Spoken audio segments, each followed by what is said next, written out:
What's happening? Let's follow WOA Fairy Tales with today's story. Once upon a time, at Atlantic Sea, where Atlan the Sea King ruled, he lived happily and peacefully with the Queen and his daughter Princess Marine. The peaceful life was expected to last forever, until Este the Sea Witch rebelled and betrayed. She was always jealous with the power of Atlan the King, so she practiced dark magic, then intended to bring her force to attack him sneakily. When Princess Marine turned 1 year old, the king and the queen held a lavish party deep under the ocean to celebrate her birthday. While everyone was having fun with the party, Este took the chance and got there, using the dark magic to attack the king. Timely realizing that, the queen rushed there, took the attack for her husband, and got seriously injured. The king angrily summoned his trident and used all of his power to defeat Este. Then he detained her in the dark dungeon, not allowing her to get out forever. For taking a critical hit for the king, the queen didn't make it through and passed away. Princess Marine became motherless right on her first birthday. After the queen passed away, the king stayed unmarried to raise her daughter. Even he really loved Marine, but he always displayed a cool attitude to teach her strictly. Marine was more and more like her mother as she grew up, making the king really hurtful each time he looked at his daughter. I'm a useless husband when not being able to protect my beloved wife. So, he educated Marine rigidly to make her stronger in every situation. Even when he was not beside her, she could protect herself. Marine, you should practice hard. Don't be lazy. Only the one with great effort is worth owning the trident. From the day Mom passed away, Dad has always found the reasons to control me. Am I really useless and hateful in his eyes like that? Marine felt really sad. She became withdrawn and wasn't close to anyone, and she had only a friend. That was the lanternfish. That fish was always beside to encourage her. On her 18th birthday, Marine was so excited that she accidentally hit the table, which had a birthday cake. The table fell down, making everything broken. Marine, can you be more careful? Look at what you did! You ruined the party! Because of me? Everything is always because of me. If my birth annoys you like that, why did you let me come into this world? Then, she cried and ran outside.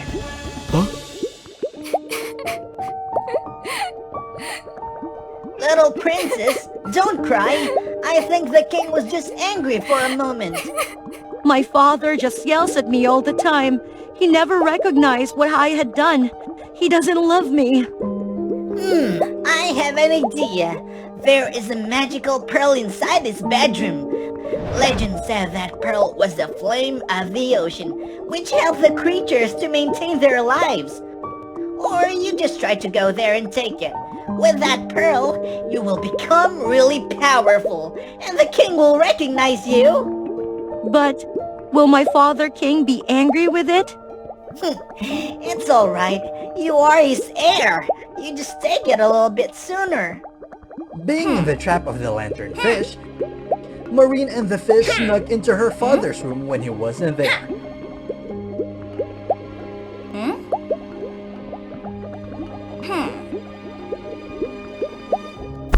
Right after holding the pearl on her hand, the lanternfish immediately knocked her out and stole the pearl. When Marine woke up, she could only see her father beside. He looked really worried for her. Father, the lanternfish stole the pearl from me. It's all because of me for being too foolish when believing him. What do I have to do now? That's good when you're alright. About the pearl, I will find the way to take it back. Turned out that the lanternfish was the disciple of Este. After successfully taking the pearl, it immediately brought the pearl there to rescue Este. Having the pearl, Esther casted a spell to create a spooky flame burning from the bottom of the ocean, and no one could extinguish it. Then, the creatures got weaker gradually. The Sea King was not an exception. He was affected by the flames, making his power decrease. Taking the chance, Este attacked them. The king tried his best to rush there to protect his daughter and hold off Este. Marine, run away! Run quickly to the Sea of Ice and lend the heart of Ice Sea! Only its power can save Atlantis now! Although Marine really loved her father, Marine knew that that was the last way to help everyone, so she had to wipe the tears away and run away. Marine kept swimming far away. When she thought she was safe, the lanternfish suddenly appeared from behind to attack her. Turns out that it had always been following her to eliminate her. Marine was really angry and wanted to fight back, but the lanternfish attacked her continuously with a fireball, making her really painful. Marine got injured. In the most dangerous moment, she came up with an idea. She threw the starfish towards its eyes.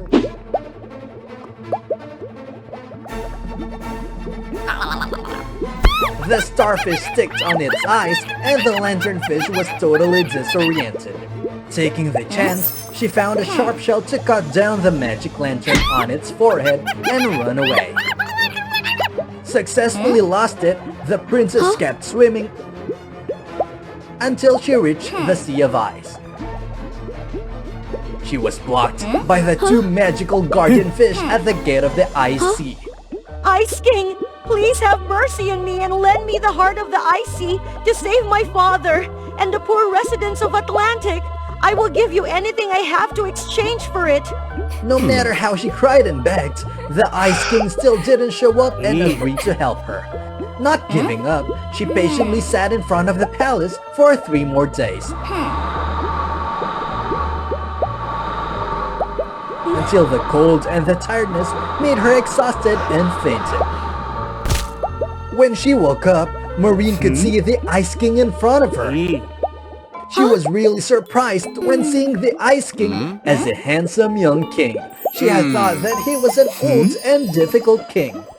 I agreed to lend you the ice heart, but in exchange, after saving your father, you have to come back here and become my slave for the rest of your life.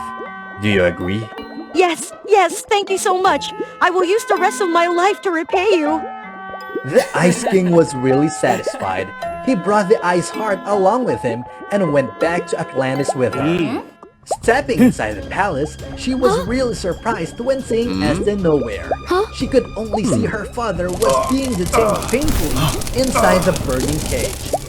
Marine and the Ice King quickly went there and used the ice heart to rescue the king. Right at that moment, Este appeared from the behind and held the trident up, intending to perform a sneak attack at the Ice King. Seeing that, Marine quickly took the critical hit for the Ice King. Too angry with the meanness and the wickedness of Este, the Ice King stepped up to fight against her. The two sides were well matched. Este knew that it's really hard for her to defeat the Ice King, so she came up with a cowardly conspiracy. She pretended to attack Marine and her father, making the Ice King distracted. Taking the chance, she performed a sneak attack at the Ice King, making him badly injured.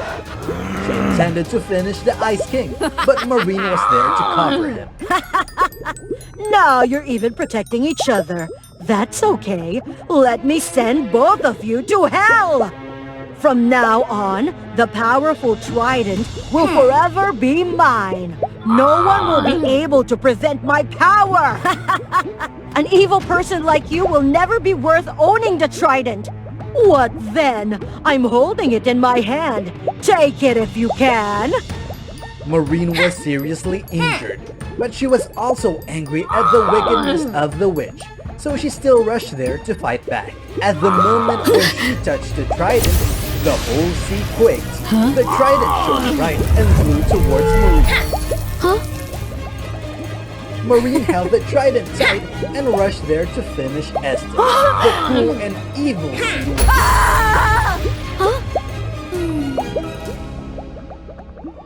Maureen, the war has ended. Will you agree to come back with me, not as a slave of mine, but as my wife, a part of my life? I agree. Atlan the king also gave the throne to her daughter and the Ice King. The two seas combined as one. Under the rule of Marie and the Ice King, every creature lived in peace and happiness forever after.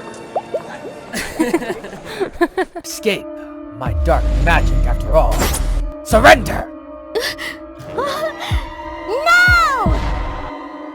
Who's the one who just saved the princess? And what's the story then? Let's find out. In that magical kingdom, there were two close friends named Agatha and Sophie. Unlike Agatha's shy, timid look, Sophie was a haughty lady who loved to read fairy tales and dreamed of becoming a rich princess because she thought her appearance and demeanor deserved more in the lavish and splendid places.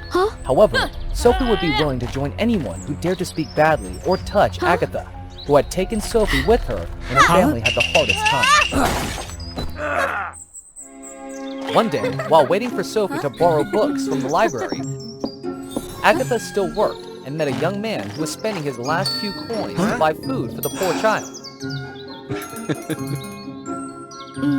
Appreciating his heart, Agatha offered him some food, but was stopped by Sophie. Agatha, we're poor enough. Don't give away our stuff to any strangers like that. I'm sorry. Then let me give it back. No, you just take it and go. Agatha! Sophie, it's just one or two apples that won't make us rich. Besides, I'm sure if we help people, sometimes they'll help us. Aren't all the fairy tales you read like that? All right. Consider it a blessing. Speaking of stories, today I found this fairy tale book of ancient magic. It says that if we go to the wishing tree in this village on the night of the meteor shower, all wishes will be fulfilled, and there will be a 100-year meteor shower this weekend. So let's go there and fulfill our dream of being rich. Even though Agatha didn't believe in fairy tales because of her best friend, she nodded in agreement. On that night, no matter what they prayed for, such as gold and silver treasures, large houses, etc., it all didn't come true. During the sadness, they suddenly heard an old woman fall nearby, so they rushed to look at the situation.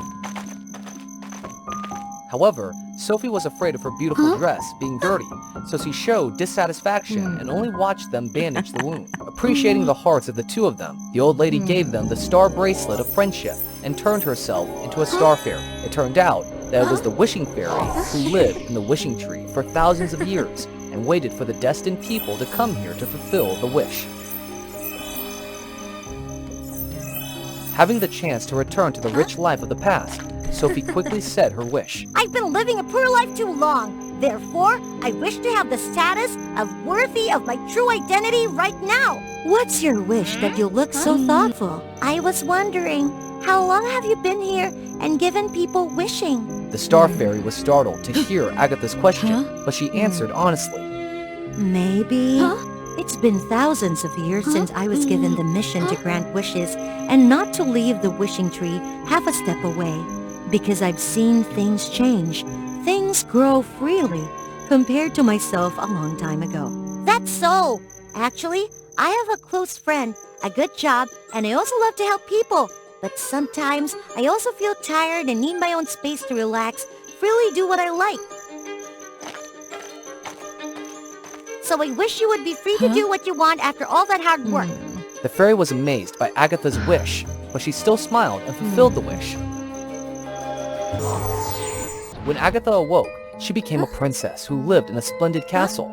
But Sophie was trapped in a witch's house with dark aura all around her. What's going on? Why am I in this weird place? Don't you wish you had the status you deserve? Therefore, being the bride of the darkest witch is for me the best option for you. That can't be. If it's my wish, I'd be the lady or the princess and can't be the bride of darkest witch. Why not? Agatha has a vague appearance, but she has a kind character. But you have a rocky and ambitious character.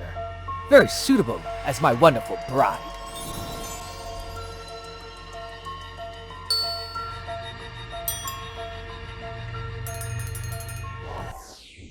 So, if our two powers are united by a kiss of love, you will help me escape this place and conquer the kingdom. No, I can't be your wife, and there must be some confusion between my position and Agatha's. I have to find Agatha and get this straight. You can't go to the castle. The soldiers there will surely drive you out, because you have the dark glory of a witch. So be good, and stay in the room. After that, even though Sophie imprisoned in the witch house, she refused to bow down to the enticements that she should give up Prince and Agatha.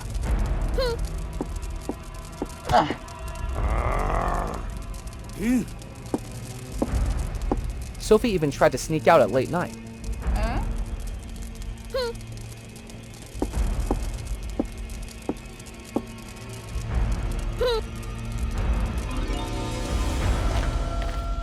However, as the Dark Witch said, when the soldiers saw Sophie radiate a dark aura, they definitely did not let her in. At this moment, Agatha was also lounging in the palace because she did not know why she was here and became a princess. Suddenly, she heard Sophie's voice, so she was glad to run out and accidentally stumbled. Fortunately, Prince Tedros just returned from the neighboring country to hold her in front of the astonishment of Agatha and Sophie. The prince? Was the poor man the other day? Yes, because the Star Fairy sent me a dream that she was grateful for your kindness and made you a princess. I returned to the castle as quickly as I could to meet my benefactor and my future wife. Despite hearing the prince's explanation, Sophie did not believe the truth and was about to intervene in the next conversation when she was summoned by the Dark Witch. Let me go! Why did you arrest me? I tried to get out of here, tried to meet Agatha and the prince, but... No matter how hard you try, Tedros' heart belongs to Agatha. And I am the only one who understands your power potential, always taking care of you and taking you away from these people. If you still want to be a princess, then after the two of us combine, our magic can rule this kingdom.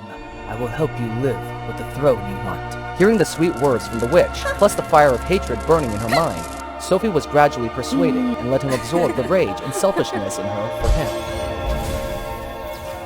By the time Tedros and Agatha got there, Sophie had agreed to give the witch a kiss and helped him gradually regain his sealed magic.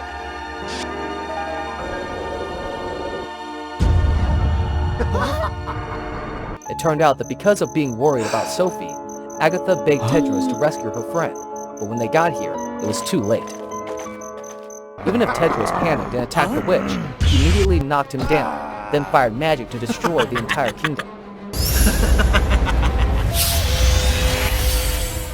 Although Agatha felt very frightened by the scene in front of her, she saw Sophie was gradually being completely controlled, so she tried to risk storming into battle with the Dark Witch.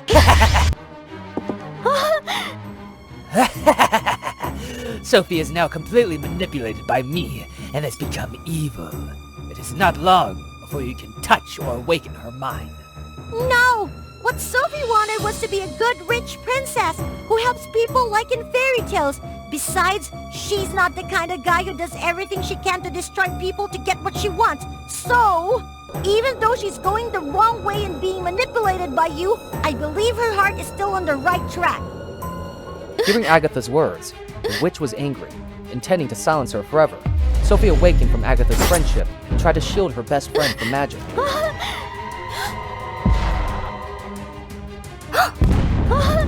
Because his magic flick was too strong for the common people, Sophie was slowly dissipating. No, I can't be still again. Certainly, I will punish you all! But as he rushed towards Sophie and Agatha, a bright light emanated from their friendship bracelet and struck him. Tedros also took the opportunity to destroy the witch, causing him to be completely dissolved. Fortunately, it couldn't help Sophie to recover from her wounds and recover as she had originally done. I'm sorry, Agatha. I thought you loved me and wanted to rule the kingdom with me, but it was all a lie. What he really wants is just to destroy everyone, so I can't let him hurt you. But thanks to you, I understand that the real princess doesn't have to be a splendid appearance, but they need pure heart, willing to ignore mistakes and help everyone. I am willing to sacrifice myself to make up for the mistakes I made to you and to everyone else. Besides, I've just seen a stronger Agatha, so I hope you can keep this up without me around. I see. I'm glad to have a friend like you around. Then Sophie vanished under the stars before Agatha's mourning. Over the years, Agatha always tried to fulfill Sophie's wishes with Tedros, and gradually, the two also began to get to know each other and decided to marry. That day, while everyone was... Hello, I am Amor, a Cupid, and I love my job. The couples I've paired are incredibly strong and happy.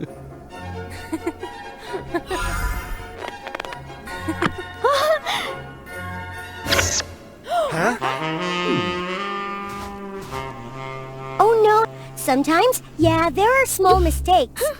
Huh? Amor. Please pray for me by hitting the like button so I have the courage to endure the punishment. Actually, these penalty sessions happen quite often. How many times have you made mistakes, Amor? Look at your current ranking.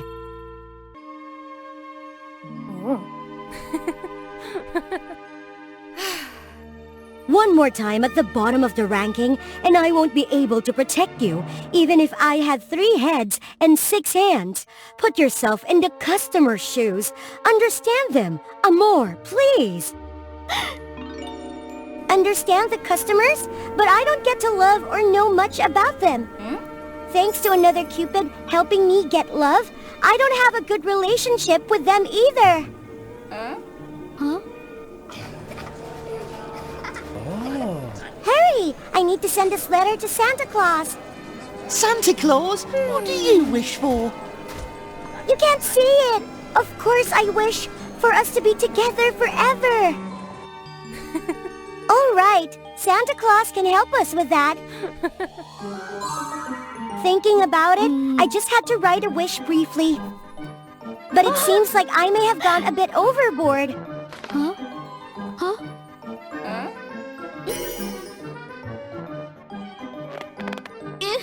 Huh?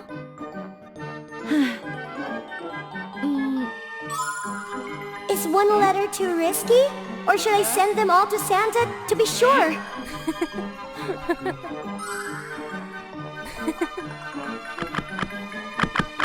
But day by day, the holiday is approaching. And I haven't received any responses. This is my last hope, please.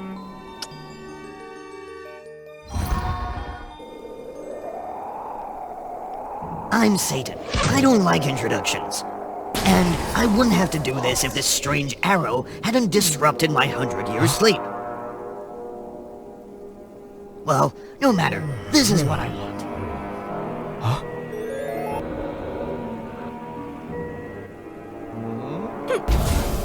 Huh? Let's see. Who's the hero who rescued me from the seal? It took me a few minutes to realize that some little Cupid wanted me to grant a wish for love. So, what's the problem? The problem is, she wrote Santa Claus as Satan Claus. Oh my, oh my. But from this mishap, I suddenly had another idea. She called me Santa. So, let's just roll with it and be Santa Claus. Let's welcome the puppet that will help me disrupt Christmas.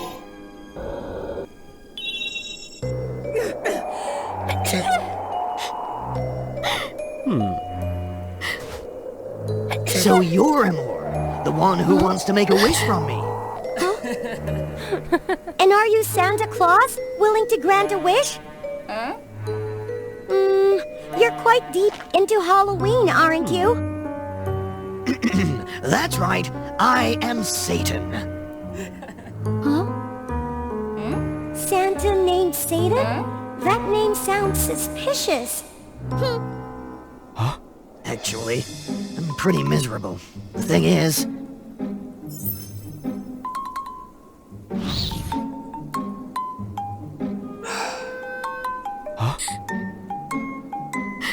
I understand. You're just like me, always at the bottom of the ranking, right? All right, I'll help you get close to the Christmas icons to enhance your magical power. Then grant me a boyfriend, okay?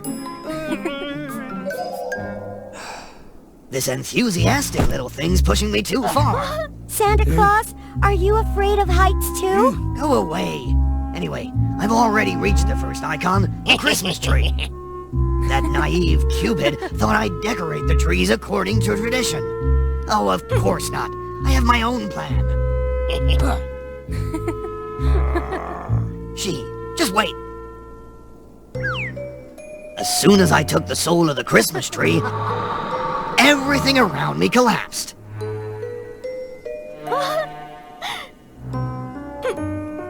Just a few comforting words from me, and Amor immediately believed and even consoled me. Satan is even clumsier than me. Decorating doesn't seem to suit him, so I had to take him to bake gingerbread cookies. But in the end, he still caused trouble. Hey, what are you doing?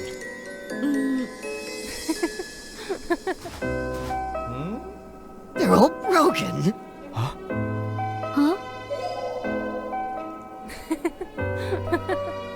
No, it's not. Look, sometimes all we need is a little love power. And with that, magic can happen. There are still cracks here. Come on, some cracks are actually achievements. This stubborn Satan reluctantly listened to me and helped rescue the broken cookies. That's not right. First you have to think about who you want to give the cookies to.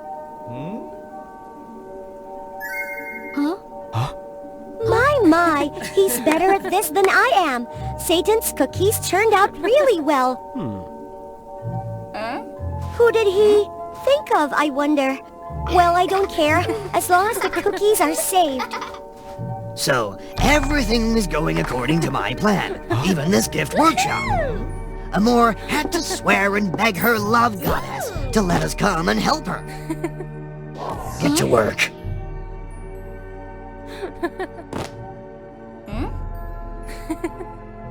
The accidental mishap, of course, repeated itself.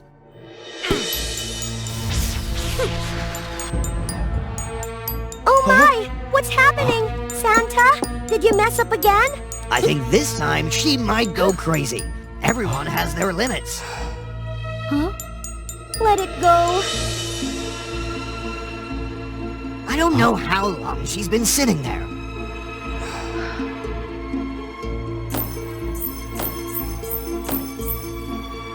My heart suddenly aches. What is this feeling? Regret? No way. It's just that I hate letting others suffer the consequences of what I've done. That clumsy Satan guy is surprisingly good at this. He says he hates kids on the surface, but he seems more enthusiastic than me.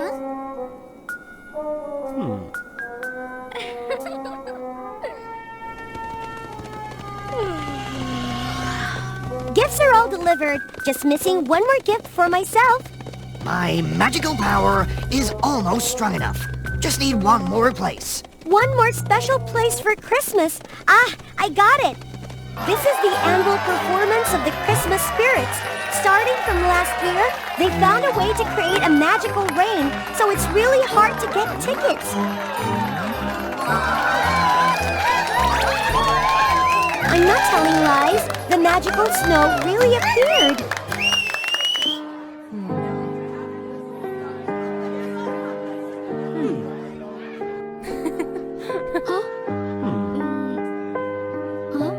You're right. It seems that magic can return. That's right. I can feel it. My wish is about to come true. But why did you lose your magic? That year, I did something bad. How bad was it? Got you, Satan! What's going on here? I need an explanation. Those people are fiercely pursuing and trying to catch Satan. Quickly, get out of here!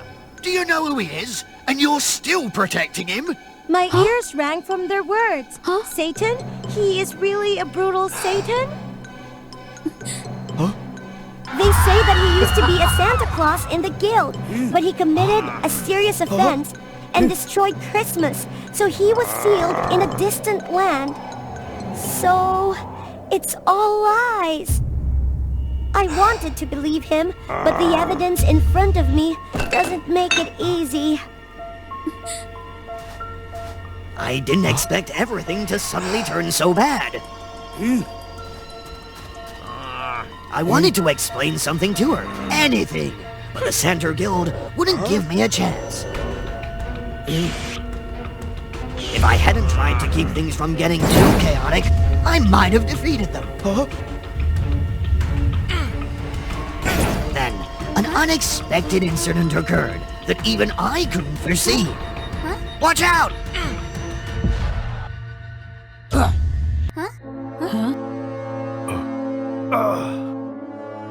I can finally relax. It seems like I've wandered into a distant dream. Back then, I was just an apprentice Santa Claus, extremely awkward and clumsy. When I didn't know what to do most, a little girl appeared. A girl who was kind and gentle, like an angel. She was the only one who didn't call me useless. I swore I would do anything to repay her kindness.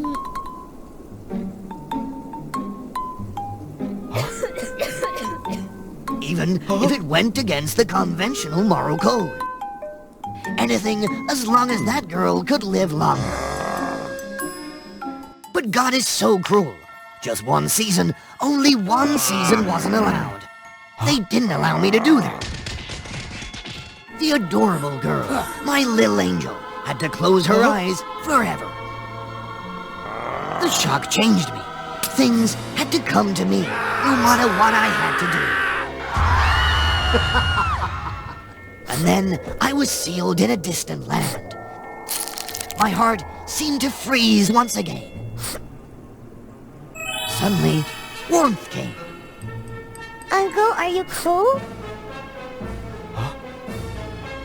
Is it her? Satan, wake up quickly! I'm sorry. I understand everything. Don't say anything. I have to do something. It's no use. My heart is about to freeze. That seemed to be how I got the last Christmas icon.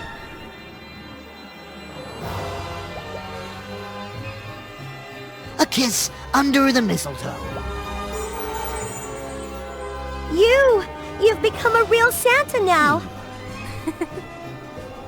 But no matter what I became, they still didn't accept me. At this point, surprisingly, the townsfolk sided with me.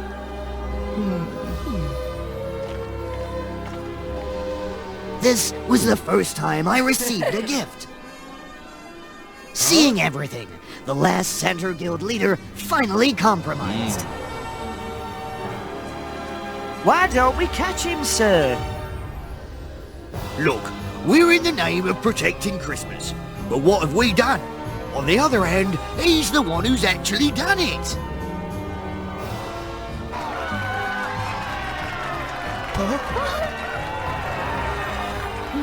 After that night, I gradually defeated all my opponents and rose to the top of the Cupid rankings. As for Satan, or rather my official boyfriend, he was allowed to return to the guild, as long as he promised not to cause trouble anymore. Senpai, can you share your secrets to success with us? Secrets, huh? Well, try making a wish to Santa Claus. For example, a love under the mistletoe.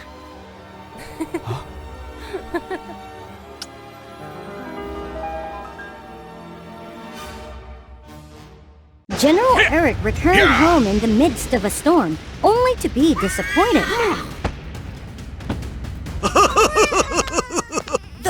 The baby is a girl. A warrior's lineage doesn't need a daughter.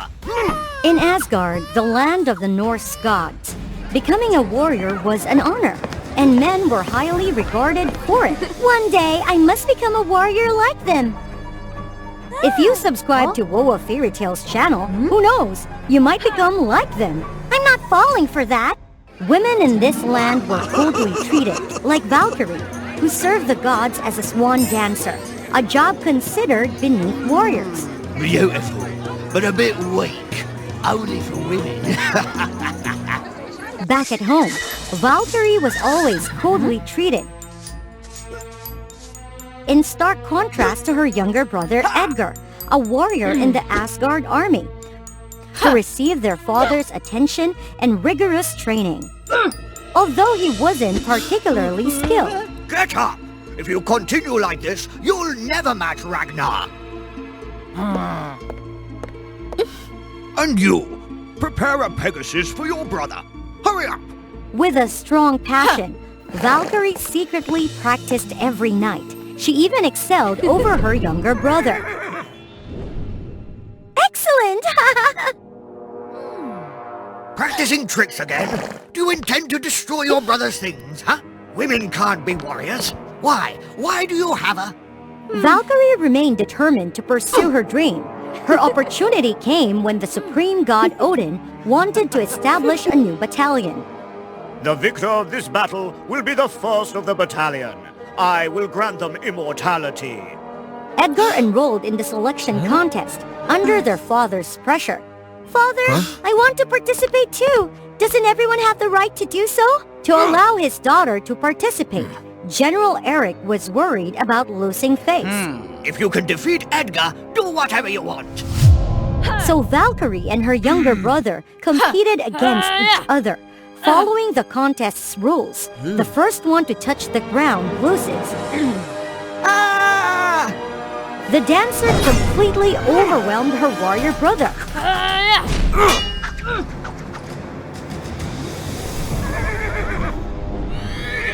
But just when she was about to launch her final attack, Edgar, defeat her! How can a fragile girl like that become a warrior?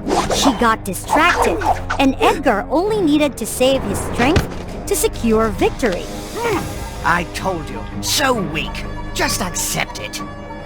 However, Edgar wanted his sister to impersonate him in the competition. Father forced me into the army. I don't have the qualities. I just want a normal life. You lost because you were distracted. You're better than me. Every night, I saw you training.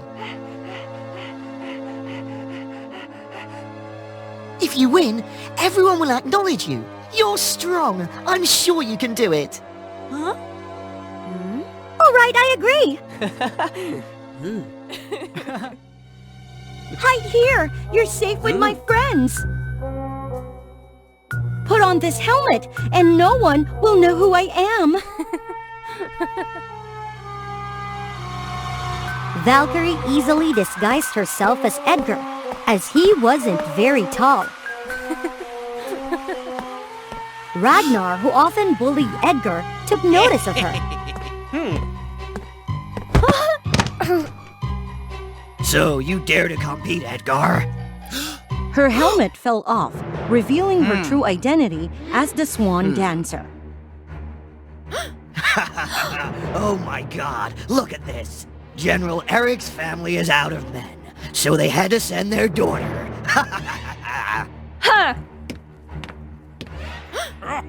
Valkyrie, come back! Come back immediately! How dare you! No, I absolutely won't! Dear Lord Odin, is there any rule that forbids women from participating in this contest? Indeed, you are allowed to participate if you have a Pegasus and armor.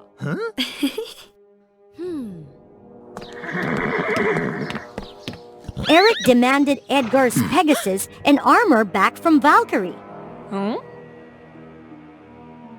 Please, can someone lend me armor and a Pegasus? Let her borrow him to mess around, huh? Not happening.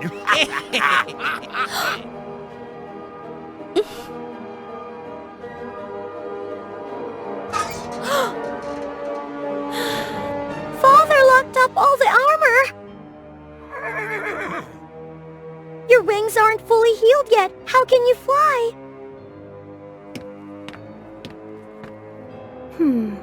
How can I wear these shattered pieces of armor?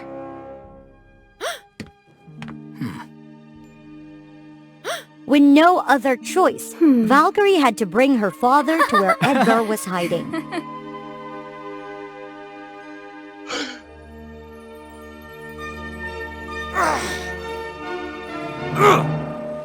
So disappointing. Unbearable. Are you really my son? In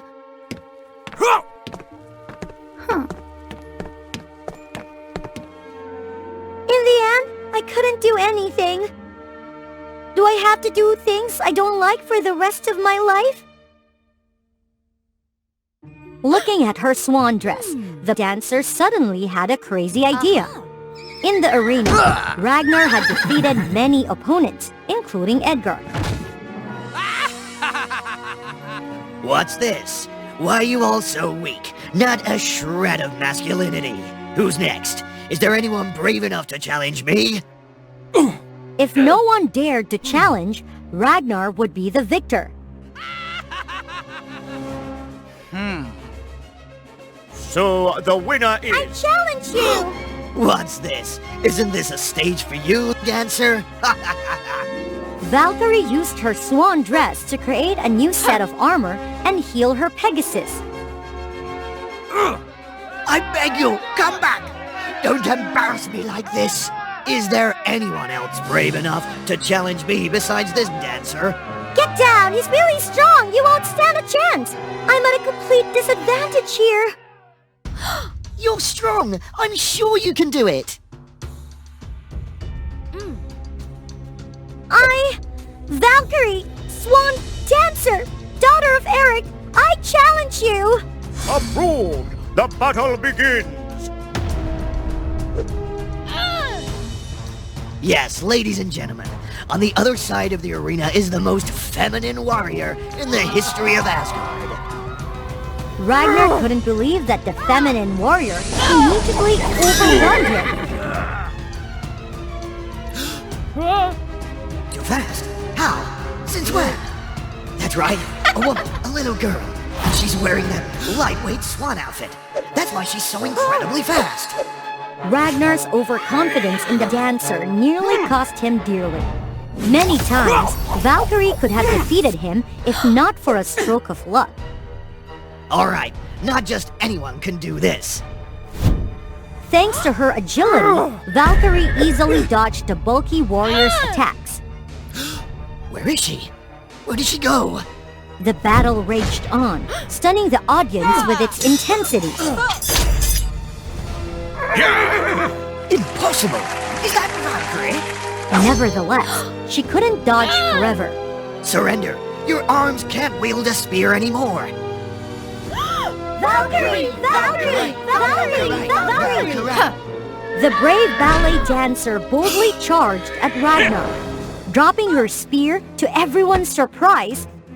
Soaring up like a swan, she pulled her opponent down. Valkyrie was supposed to be the one falling. Is that a bird? Is that a Pegasus? It's Valkyrie! My daughter Valkyrie! Valkyrie utilized the flying capabilities of her swan dress.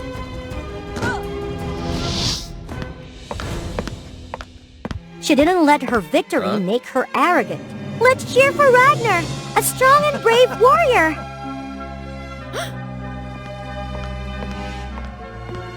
Valkyrie had changed the perception of women.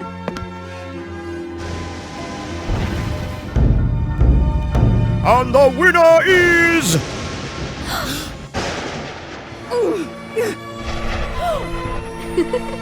Valkyrie. She was granted immortality and became the first leader of this battalion. She became a protector, searching for the bravest warriors. A trainer.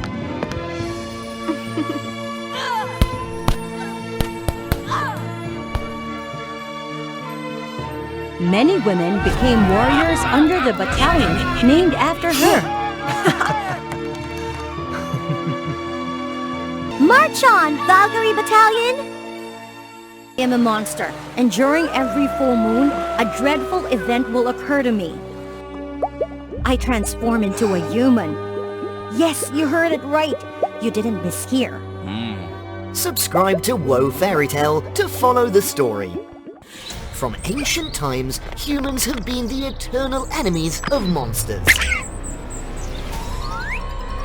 Ancestors of humans hunted monsters to obtain precious items. Believing that these items could cure all illnesses and grant them extraordinary powers.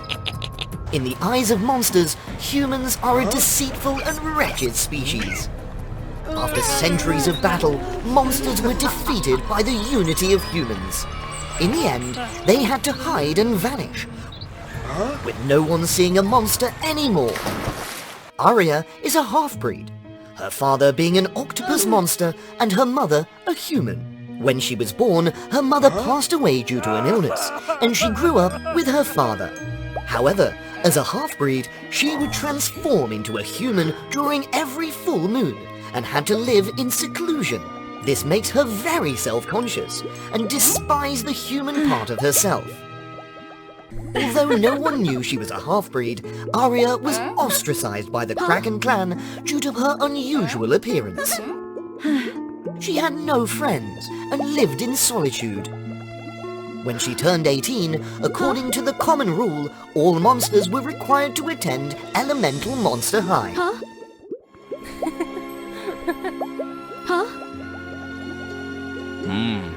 You'll start school tomorrow. Try to make friends with other monsters and never reveal your half-breed identity, all right? Yes, Father. Are you ready, my dear? Oh dear, do I have to go to school like this? Yes, it's the first day. It has to be grand. Accidentally, Arya bumped into the most famous trio of the school, Celine, Zara, and Layla. Celine, known for her delicate personality and aversion to dirt, became extremely annoyed. You little brat! Are you making fun of me? I'm sorry. Since you only have one eye, try to open it wider and look. Stop it, Celine. She already apologized.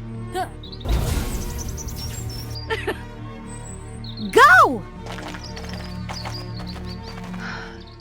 After a few days of getting acquainted with the school, Arya understood the mission of Elemental Monster High, which was to teach monsters how to use their powers to protect themselves from humans.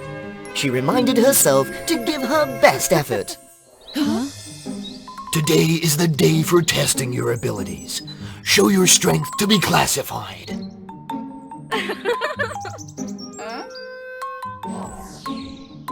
To utilize your powers effectively, you must focus and have absolute confidence in your own abilities. Well, what did you expect? It's a piece of cake.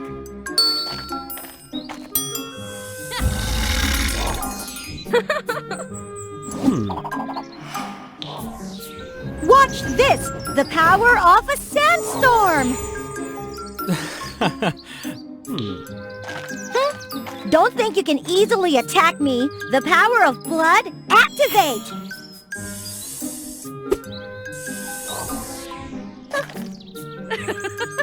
Excellent. Then it was Arya's turn, but she clumsily attempted to use an offensive spell. Due to her lack of confidence in her abilities, the water spell from Arya was easily evaded by the snake monster. Ah! Help me, Master! That's too bad. Be careful! You might turn into stone! No, Master! Well, what a mess.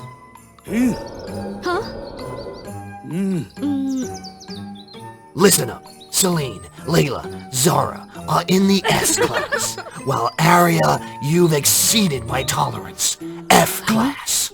Celine was surprised by Arya, a seemingly weak and clumsy person who turned out to be incredibly kind. It seems you still haven't gotten used to using your powers, huh? Yes, I'm still very weak. Take your time to improve. I'm hosting a party tonight. Will you come? The party took place in the lavish castle of the vampire clan. But when they arrived, everyone saw Arya, a low-ranked monster with an ugly appearance. and they mocked her, not approaching her for conversation.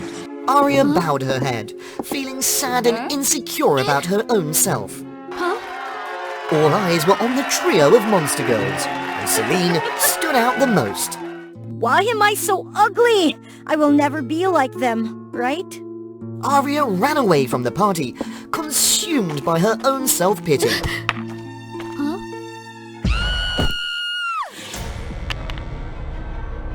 Ah! It hurts so much! What kind of dark magic is this? On her forehead was the symbol of an octopus, catching Aria's attention, reminding her of her Kraken lineage. Suddenly, Celine, Layla and Zara entered. It was then that Celine revealed her dark plan of revenge. Celine had used dark magic from the vampire clan's ancient spellbook to summon this demon. Oh my, that's so creepy, Celine. Are you insane? You've become a demon and you're afraid of demons! The power of this demon will turn humans into monsters. From now on, we won't have to hide. We'll dominate the world. But for now, I don't know how to awaken it. Let's keep it here for the time being. But why do we have to do this? I saw with my own eyes how humans hunted and harmed my mother. That's why I vowed to eradicate humans from this world and avenge my mother. Join us! That monster must be connected to your Kraken lineage! Aria, always despising the human part within her, wanted to erase humans from the world. Thus, she agreed. Since joining the group, Aria gradually lost herself. Aria tried to keep up with them. Even though she found the monster food at the school revolting, Aria forced herself to eat it, pretending it was delicious. Aria even started collecting artifacts to resemble Layla. She slept for 12 hours a day like Zara. And she changed her appearance and acted cleanly like Celine. The friendship between them gradually became closer through joyful experiences. This was the first time Aria felt accepted. In addition, Aria often stayed in the library trying to awaken the demon from the underworld. Aria discovered that the only way was through a legendary sea stone of the Kraken clan. Several hundred years ago, the stone was created by sorcerers and was being transported to the royal family when it accidentally fell into the sea. Since then, the Kraken clan possessed it. This stone can only be activated on the full moon. Aria left the school and secretly dived into the deep sea to bring the sea stone back. Please use this stone to awaken the demon on the full moon! But I can't participate. I'm injured. Oh, are you okay? Yes, I'm fine. You guys go for it. How can I do it if I'm cursed as a human during the full moon? But it's alright. Just one more day. On the night of the full moon, Aria indeed transformed into a human. With no other choice, she had to escape in embarrassment. How awful! I hate myself. Ouch! Are you alright? I'm fine. Just stay away. He thought she was a visitor and took her around the village. Upon arriving in the village, they saw people throwing tomatoes at each other. Seeing her curiosity, he explained that it was the tomato throwing festival, a special ritual where the locals pray for a fruitful harvest in the new year. Aria acted disgusted, but under the enthusiasm of everyone, she quickly assimilated and joined them. She also visited a museum and learned that monster hunting had long been banned. The hunters had received fitting punishments. Celine's plan was a mistake. Humans had changed. They didn't deserve to be destroyed.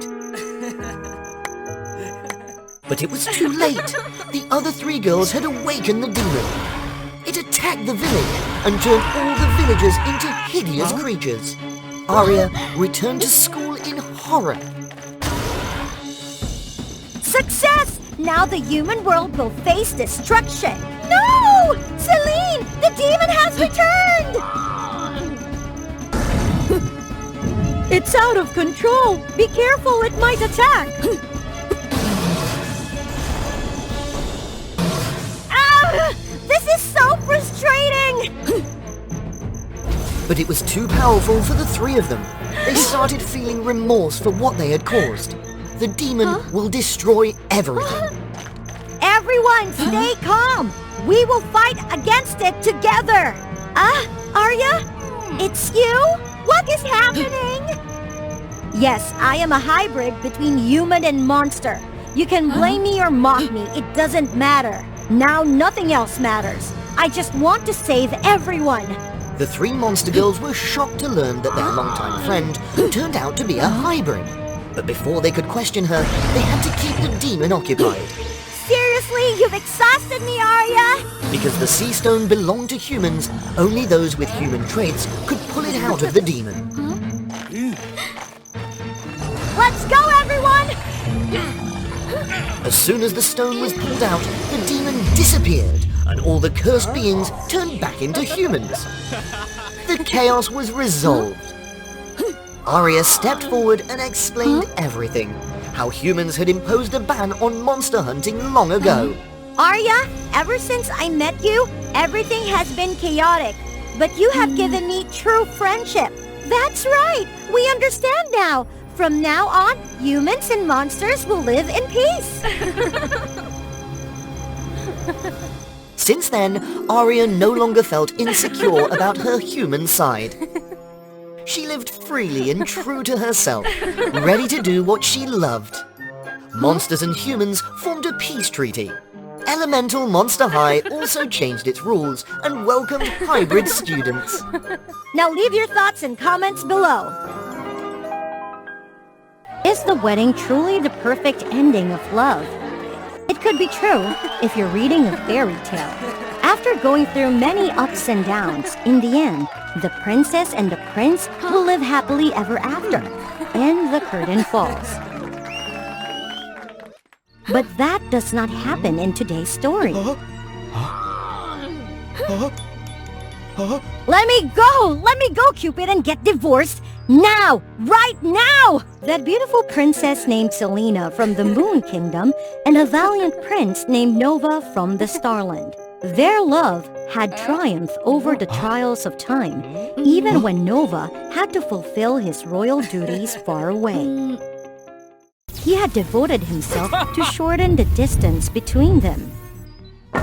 Well done, Nova. Congratulations on completing your duty.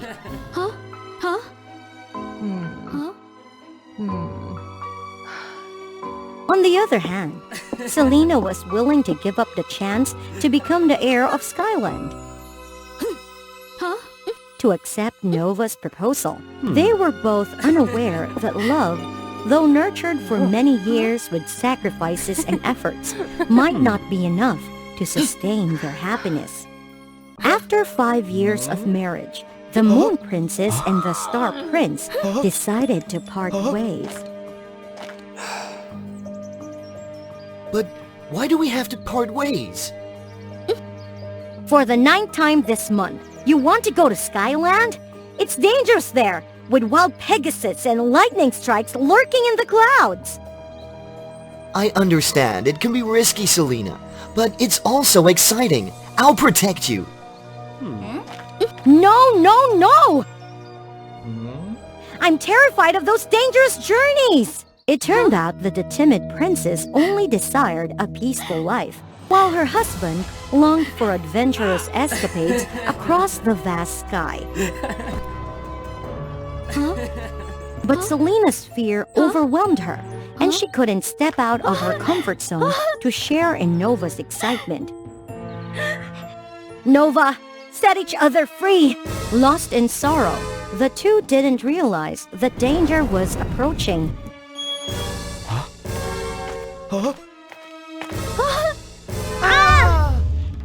Selena? Make your choice, my child.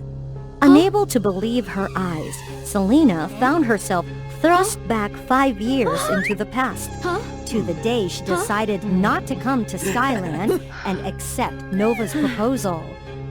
If given a second chance, she would. I will go to Skyland. Meanwhile, the loud explosion brought Nova into the future, 5 years ahead. Daddy! He couldn't believe that in the future, he became the leader of the Sky Protection Team. But the long adventures made him lonely. Nova suddenly understood his desire for peace with his loved ones. After much difficulty, they reunited with their family, and a new mission came. Urgent news! This is Monolith, the stone guardian of the Colossus Black Hole. I'm sorry, but something big has happened. The big event was about Skyland, a place where all the powers of the tribes on the sky converged. It was always threatened by the Colossus Black Hole. Monolith recalled that the last time the Black Hole wanted to swallow Skyland was 10 years ago, and a princess sacrificed herself, using her power to create a protective thread. These days, the thread was weakening, and Skyland was about to be swallowed by the Colossus Black Hole.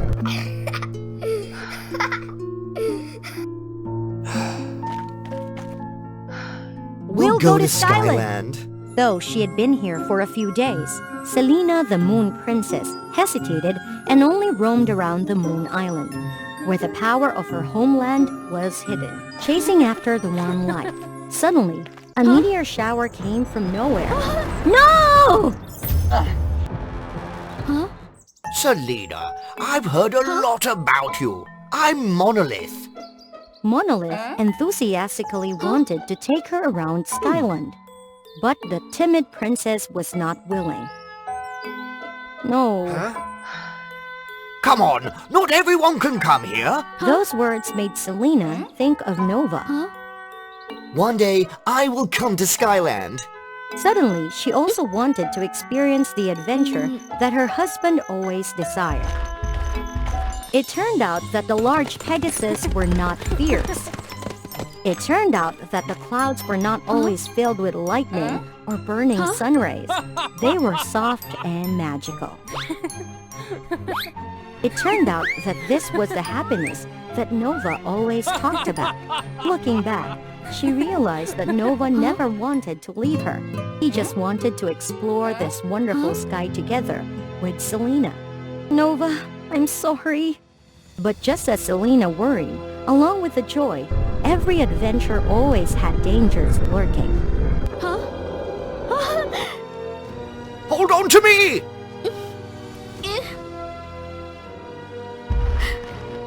What's happening? The gravitational pull of the Colossus Black Hole is active again. It's a powerful black hole that can suck in everything around it, including Skyland. So what about the power of the tribes? We can't let Colossus wipe everything out. Selena didn't know that, in another dimension of space, her loved one was also extremely worried about the pull of the black hole. He struggled using the light from stars to move the black hole, but it seemed futile. It barely budged. In the past, Selena attempted to construct a stone barrier, but it wasn't very promising. It was so difficult that she barely managed to save Monolith, the stone guardian. The black hole was getting wider, and the stars were the next target for Colossus. This is not looking good. The Star Tribe won't make it. Oh, Nova, what should I do? Without much time to hesitate, the Moon Princess had to make a decision. She transformed all her magic into a massive force and turned it into a protective thread around Skyland.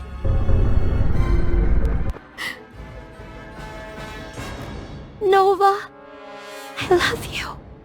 Selena was exhausted and almost out of strength. Tell Nova I picked up this gemstone from Skyland to give to him. I'm sorry for everything. Finally, Skyland was peaceful again. But in the future, the Colossus black hole continued to release violent storms, like monsters ready to swallow everything. Its current prey was the power of the moon. This worried Nova greatly. Selena?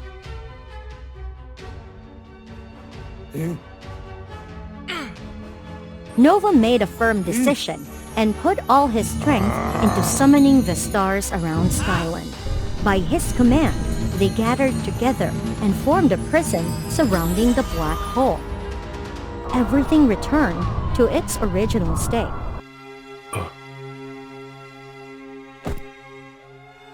Bring this to my wife. Tell her I love her. I'm sorry. Thus, in the two dimensions of space, the Moon Princess and the Star Prince disappeared in the suffering of the Stone Man monolith. What a wonderful love story! It turned out that Monolith had collaborated with Cupid. Cupid didn't want to witness the young couple parting in regret. So together, with the god of time Kronos, the dream god Morpheus, and the stone man Monolith, they created a perfect plan. Kronos brought Selena back to the past to try to set foot on the interesting places she missed. On the other hand, Morpheus wove a dream for Nova's soul to live in. The scenery was an illusion, but the thoughts and emotions were his. Selena? Nova woke up while Selena was still talking to the Supreme Goddess. I will reward you with a chance to be reborn. Stay here and take over Skyland. Are you hesitating? Aren't you always scared of the dangers that lurk outside? Stay here. This peaceful place will make you happy. From Cupid, Nova knew about his wife's meeting with the Supreme Goddess. What if Selena chooses to stay there? What if she doesn't need me anymore? Oh no, I'm so awful. Then you'll be free. Isn't that your dream? To be free to explore everywhere without worrying about your wife's demands. No, Monolith, my adventure would be so dull without her. No matter what Selena's choice was, he would pursue his love once again. Nova! You?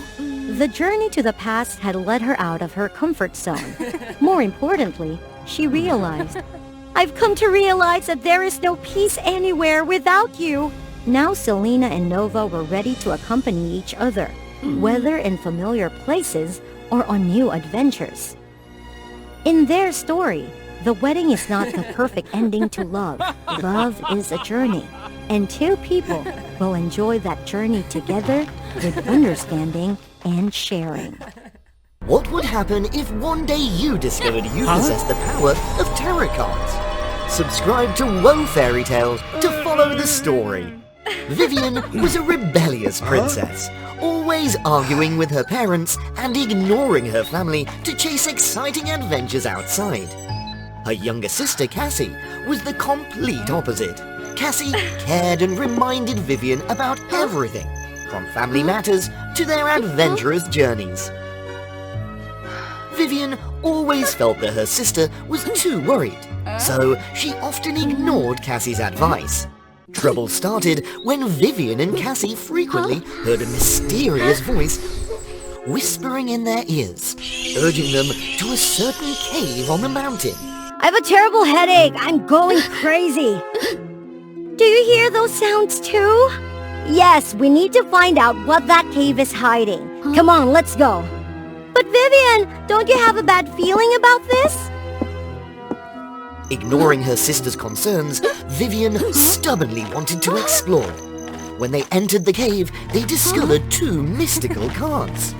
Vivian touched the Sun card, and Cassie touched the Moon card. Hello, Vivian and Cassie.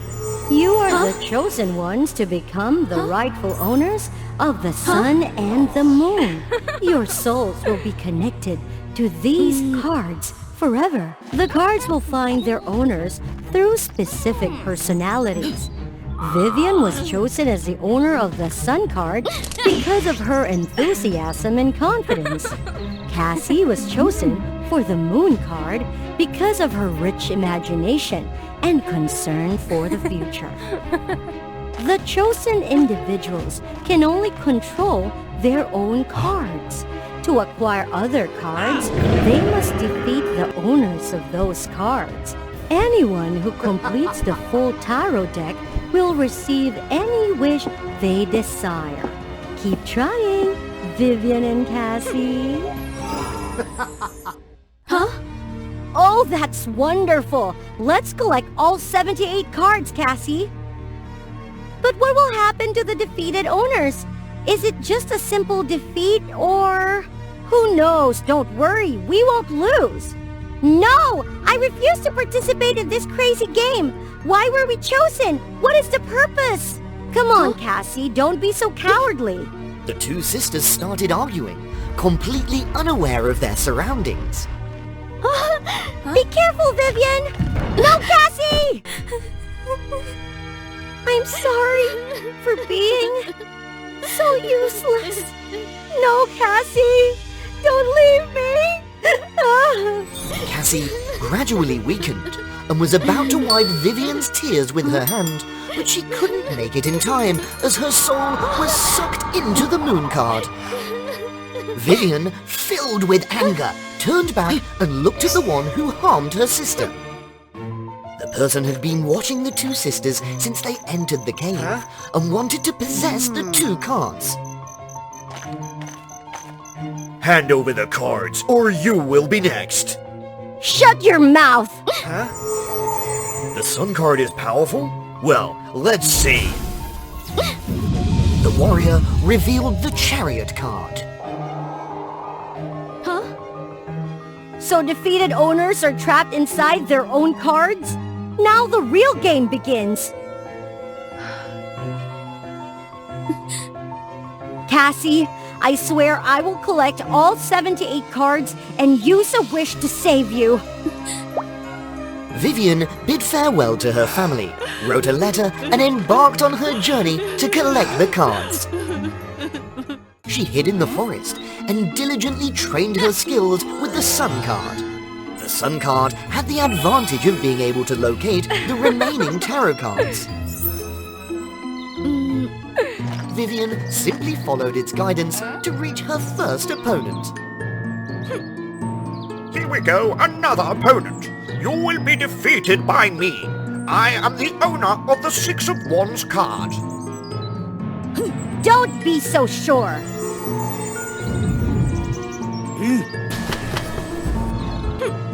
Give up. My card represents victory, and I have already acquired 20 cards. Even more! Bring it on!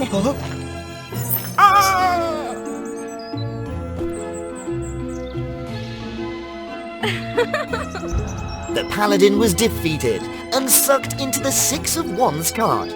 Vivian successfully acquired all of his cards and continued her journey. Time passed quickly, and Vivian embarked on an arduous adventure to collect the tarot cards in various lands. She faced fierce attacks and suffered countless injuries.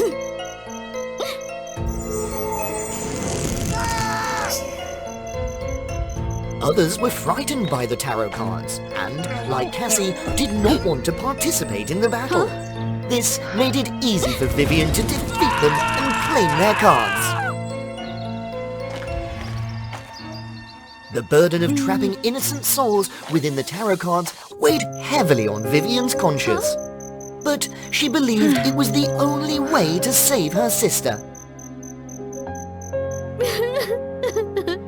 The final card was located in a secluded cabin deep in the woods. No! Don't hurt my mother and me! Don't be afraid. Everything will be fine. The mother knew what would happen. Despite her attempts to hide her child in the forest, she couldn't defy fate. I surrender. Please take my child to safety. I'm sorry. Truly sorry. The mother was drawn into the High Priestess card, while the child cried in despair. Vivian fulfilled her promise to the mother and brought the child to an orphanage. After a challenging journey, Vivian rested on a lush green meadow. As she fell asleep, the High Priestess card created a surreal dream for her. The High Priestess was the intermediary between the outer world and the inner consciousness of each individual. Thus, the mother's soul allowed Vivian to reunite with her sister Cassie. Oh, Cassie, I finally found you. I'm sorry. I've been so terrible, Vivian looked at the spirits that haunted her all this time, representing the defeated owners. They criticized Vivian harshly. I understand, sister. You made such efforts to save me, but sacrificing countless lives just to save one life? Is it worth it? The spirits projected a future vision, depicting a world engulfed in flames and Vivian's unfavorable fate. Because you're my sister, everything I've done is worth it. I can't turn back now, Cassie. I just need you by my side. The full tarot deck was finally obtained. Vivian followed the instructions of the cards to reach her final destination and make her wish. Well done, young lady. You have completed my challenge. I am Denzel, and I will grant your wish. Vividly recalling her dream from the previous night and her sister's advice, Vivian hesitated. Was it all worth it? I just want my sister to be resurrected. So be it.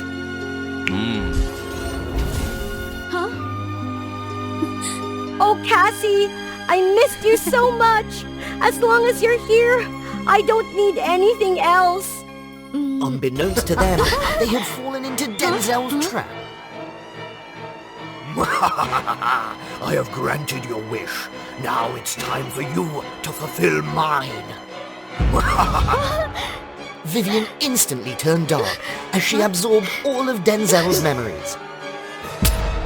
Denzel was once a malevolent and powerful dark sorcerer with prophetic abilities.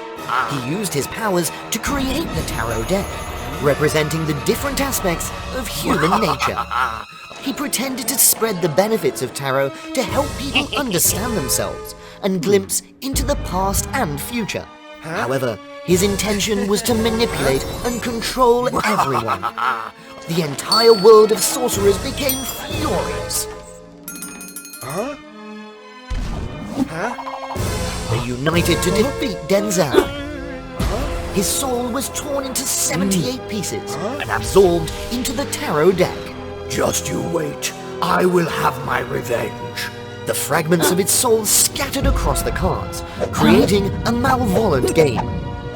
He wanted humans to destroy each other and become trapped in those cards, nourishing his soul. His soul would be restored once someone acquired all 78 tarot cards, and he would take over the body of the victor after granting their wish.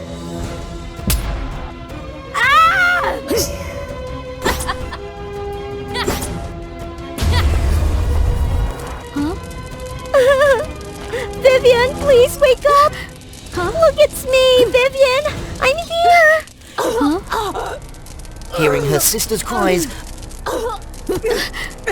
Vivian struggled to regain control of herself and approached the tarot deck. You fool! If you destroy the deck, both of us will be annihilated! But Vivian truly realized her mistake. However, the sisters were unaware that they had fallen into Denzel's trap. Denzel was defeated, and he took Vivian's body with him as he vanished. Finally, the innocent souls were freed and would be resurrected immediately. Sister! I'm here, Cassie.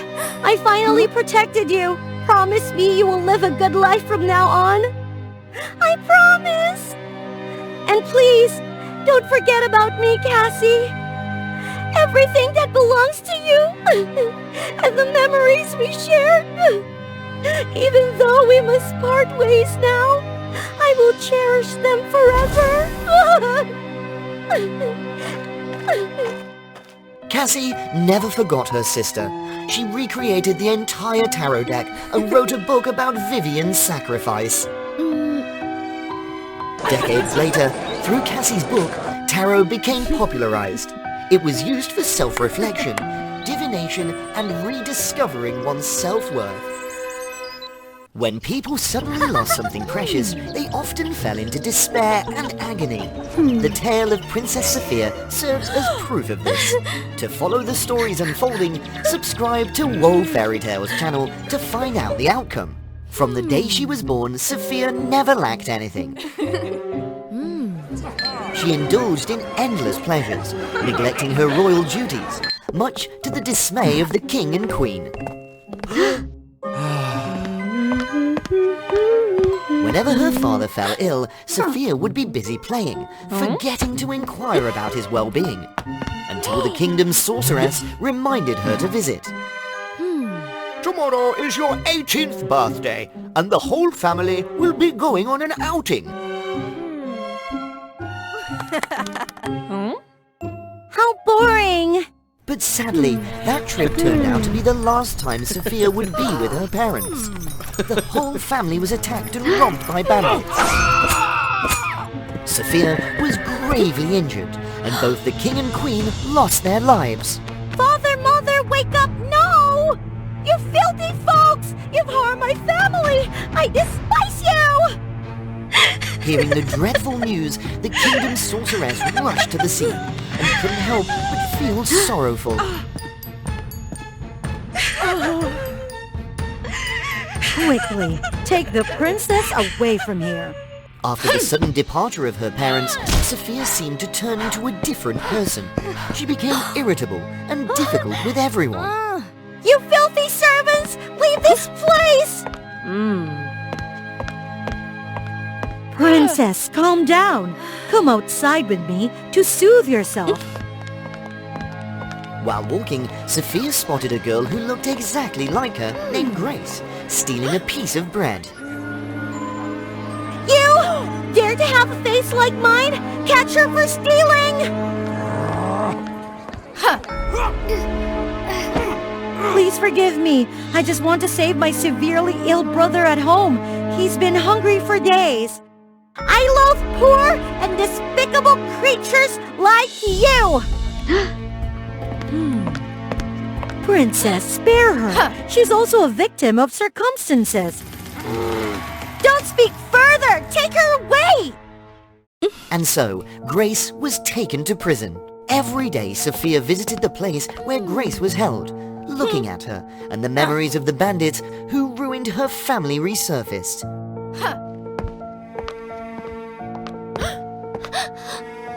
It's because of people like you that my family is in ruins! It's all your fault! Please forgive me.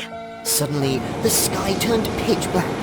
Thunder rumbled, and lightning struck between Sophia and Grace, causing both of them to be thrown back. Quickly take the princess away from here. After a while, Grace woke up, exclaiming in Sophia's voice. What's happening? Why am I now Grace? Sophia had turned into a poor, ugly girl imprisoned in the dungeon. Release me! I am the true princess!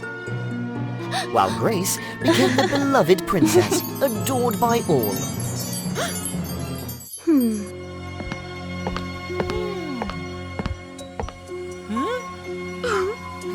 Please release Grace. Our family is in dire straits, forcing Grace to act this way. Release her. I'm not going anywhere! I am the princess of this castle! You deceitful soldiers! You will pay for this! Back at home, Grace's parents hurried to the side of a little boy and started crying. It turned out to be Grace's severely ill brother. Sister Grace, please stop stealing food. I can endure it. Sophia realized that Grace did those wicked deeds only for her family. Take everything valuable and give it to me. Please, give us more time. If the debt isn't paid in 3 days, I'll take this girl. Never! Even if we have to sell everything, we will never do such a thing! Sophia realized that no matter how poor they were, Grace's parents still showered her with love and protected their child fiercely. She reflected on her past life of wealth and how she had been consumed by material pursuits, neglecting her family. Such simple happiness, which Sophia had never experienced before. In 3 days, you must bring the full amount to repay the debt, or I'll take her away. Grace's parents were extremely worried, working tirelessly day and night.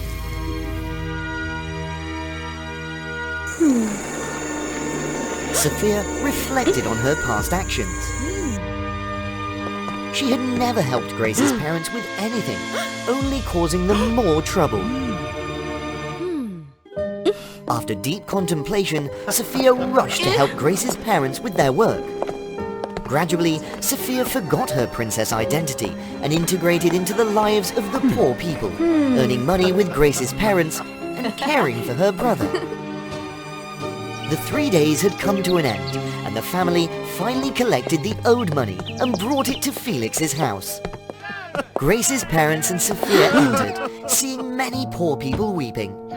Please have mercy and reduce the tax. We're already struggling.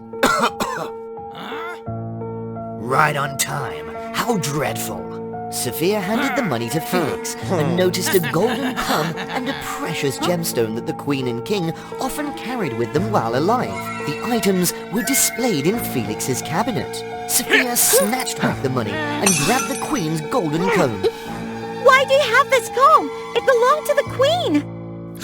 How dare you? He's the one who harmed the King and Queen of this kingdom, abusing his power to oppress the poor.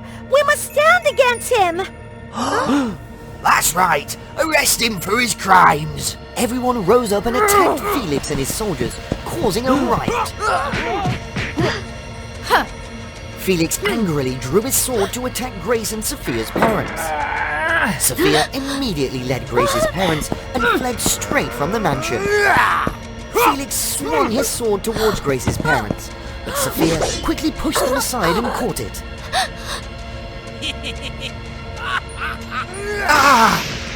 The old sorceress and Grace arrived on the scene. Quickly, capture that criminal. Let me go! Let me go! Father, Mother, it's me, Grace, your daughter. Only then did the old sorceress laugh gently and wave her hand, and lightning struck Sophia and Grace again, causing both to fall to the ground. Sophia and Grace woke up, returning to their original bodies. I did this to help you understand that not all poor people are wicked. You need a multifaceted perspective when judging situations. I have observed your time with them, and I feel that you have truly changed. And I asked Grace for help without revealing the truth. Thank you for helping me find the right path. I apologize for my thoughtless actions towards you. Forget about it. You also helped my parents a lot. From then on, everything returned to normal. Sophia no longer harbored prejudices against the poor. She lived harmoniously, embracing kindness and empathy. The entire kingdom overflowed with prosperity and happiness. Touch the hole. That lady suddenly become such a beautiful god. Let's find out. In the realm of the sun goddess, there was a good princess named Sunny. who was the only daughter of the king and the late queen. She always wore the royal necklace, a family heirloom, with the hope that she would become a great queen as she had wished. However, no matter how hard she tried to be strong, her father always thought that she was just a weak girl and left the heavy work for the wizard general. Moreover, the successor of the kingdom was often a wise, consensuous male who could possess the scepter of light, which a part of the power of the sun goddess's heart to maintain the light of the kingdom. So the king thought a lot and went to the temple without letting Sunny go.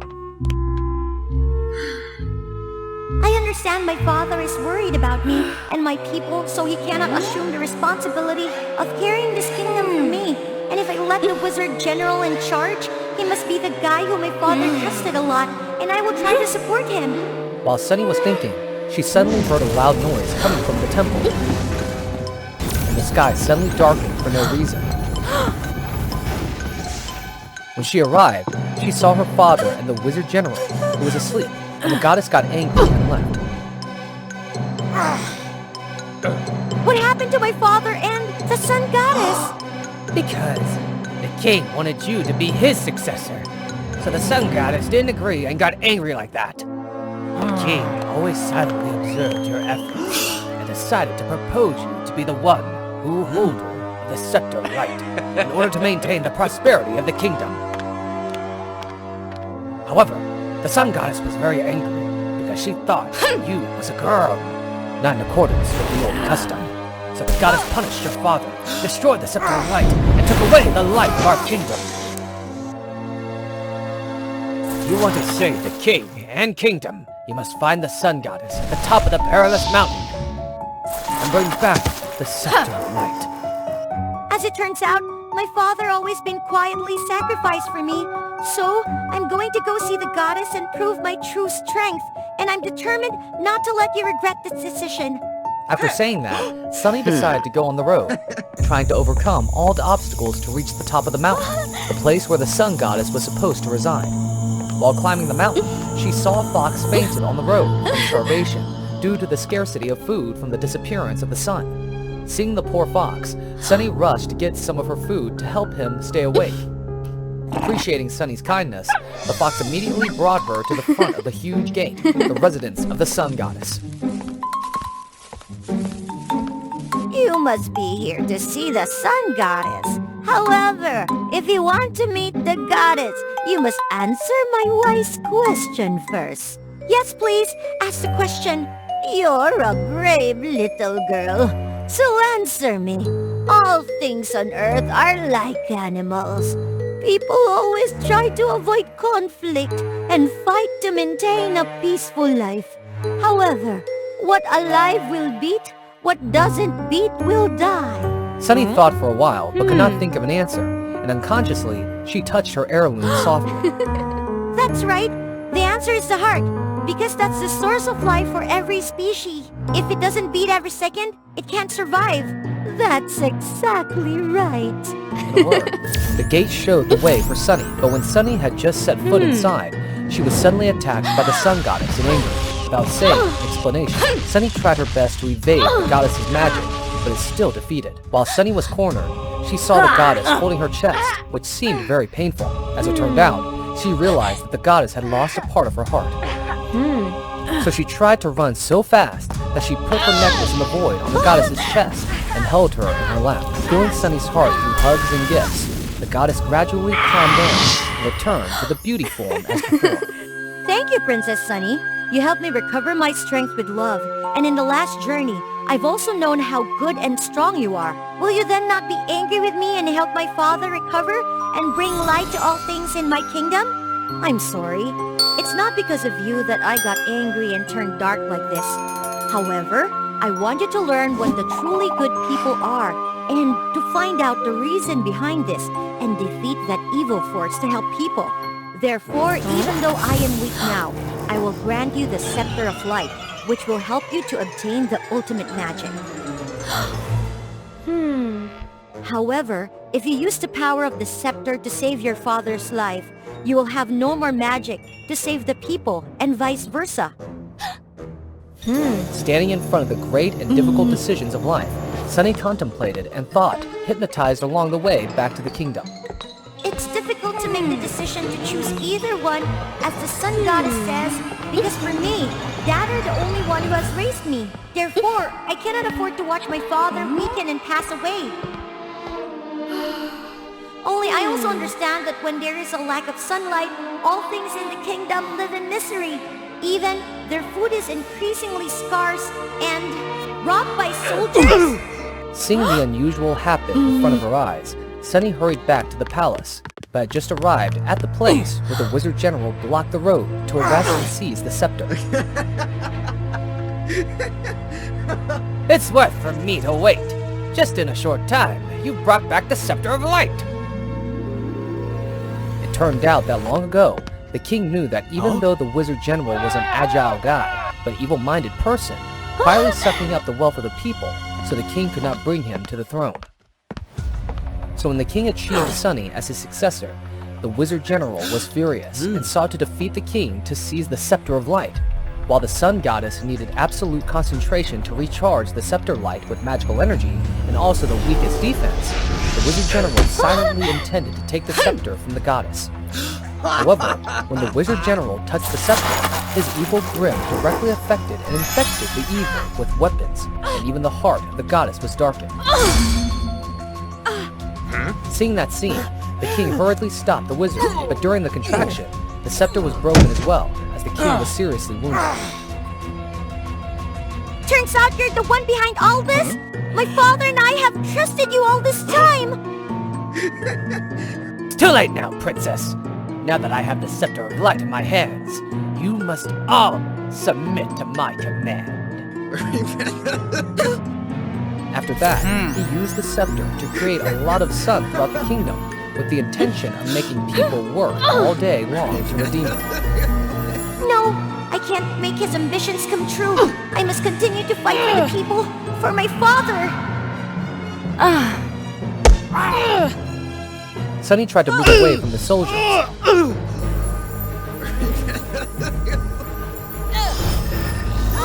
The Wizard General panicked, using the scepter to stop Sunny, but suddenly, the sun in Sunny's hand shone and dazzled him. Not only that, the magic that he just shot at her was flushed back and caused him to melt into a cloud of smoke. However, the power of the sun was too strong to Sunny, so she was forced to hold the sun in her hands to create pressure, causing them to break. But this was equivalent to, she had to sacrifice her life. Because my father and people, I determined to sacrifice myself to become the light of the sun and to leave the Scepter of Light to my father so that they may all live together in peace. Finally, Sunny hugged the sun in her heart, shone brightly in front of many people.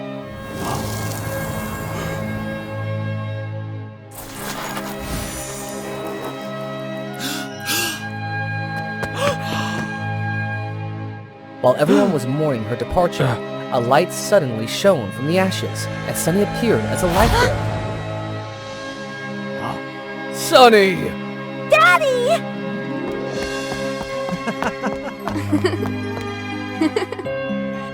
Sunny, I know you're just a little girl, but you've proven in your journey and sacrifice is that you're a person of both mind and vision, and fit for this Scepter of Light. Therefore, I hope you will maintain the prosperity of the kingdom on my behalf. Thank you, Dad, and everybody so much. I also understand that whatever our origin or gender is, if we try hard enough and take action, everyone will understand what our potential is. And then, under Sunny's guidance, the kingdom once again returned to its inherent serenity, and people lived happily. Upon a time. Ah! No, no, what is it? Oh my, it's taking me away!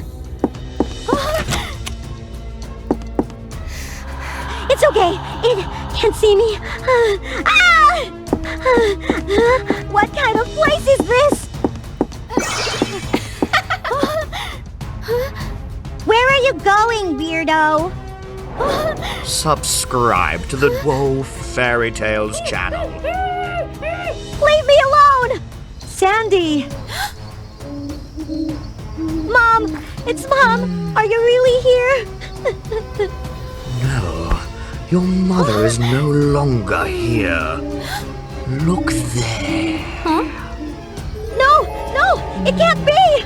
Mom! This is Sandy, a girl haunted by nightmares every night. Sandy, why haven't you woken up yet? Do you know that? I know! Sandy's nightmares originate from real life. Her mother passed away a long time ago, and our little girl couldn't reconcile with her father. Sandy's life at school wasn't any better. She was often teased by her friends. Gradually, Sandy became isolated, self-conscious, and doubtful of herself. Where did you put your eyes and nose, you weirdo? Sandy's life became burdened, both in reality and in her nightmares, and it seemed like it would continue forever if it weren't for that fateful day. A royal messenger came to Sandy's school to announce a royal dance competition. Having a natural talent for dancing, this was an opportunity for Sandy to break free from her insecurities. Unfortunately, Sandy was too timid to seize the opportunity. Well, look at what our weirdo's planning to do, everyone! The girl allowed herself to be consumed by embarrassment and doubt, taking over her mind. That night, as usual, Sandy was bound to encounter a nightmare, but not this time. Wake up, little girl, wake up! Sandy had a strange dream she had never experienced before. Where am I? And who are you? This is the dream world, and I am Baku, the dream eater. I have devoured all of your nightmares. Reality influences dreams, and people create their own dreams. That's why you often have nightmares. So I want to give you a gift. The artifact that Sandy held was the Sandbag of Dreams. It granted people the ability to modify dreams according to their desires, with the only limitation being their imagination. Now, Sandy could create beautiful things in her dreams, in stark contrast to her daytime life filled with sadness. Just throw a handful of sand, think about what you want, and all the worries will vanish.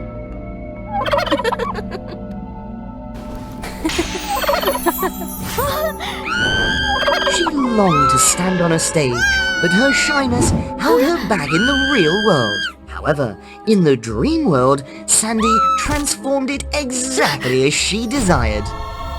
She became a beautiful princess in the kingdom of swans, and she had to perform in the dance competition before the whole kingdom. In the audience, Sandy recognized familiar faces.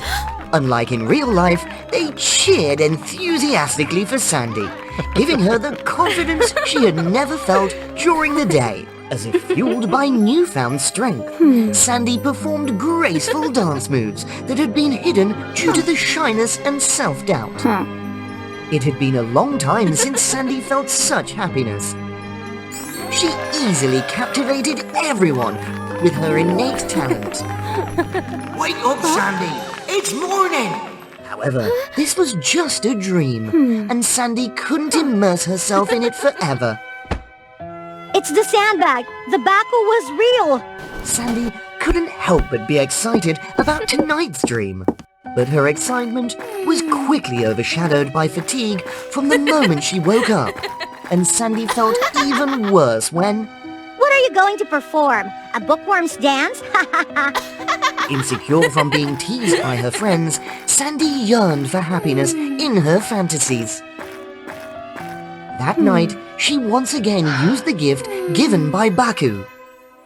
Don't worry, tiredness is just a side effect. It will disappear quickly. But it always ends up the same. No matter how I dream, my friends in the real world are still the same. But Sandy didn't know that Baku could pull others into her dreams. Sandy transformed herself into a warrior princess in the underwater kingdom. Her friends became loyal generals under her command, obeying her orders and no longer mocking her like in the real world. When the underwater kingdom was attacked, Sandy courageously led them to fight against the evil pirates. Instead of being timid in reality, in the dream world, Sandy Sandy fought bravely and defeated the pirates, saving the other fishes in her friend's admiration. Receiving cheers for her heroic deeds, Sandy could freely converse with her friends without being teased. But of course, every dream had to come to an end.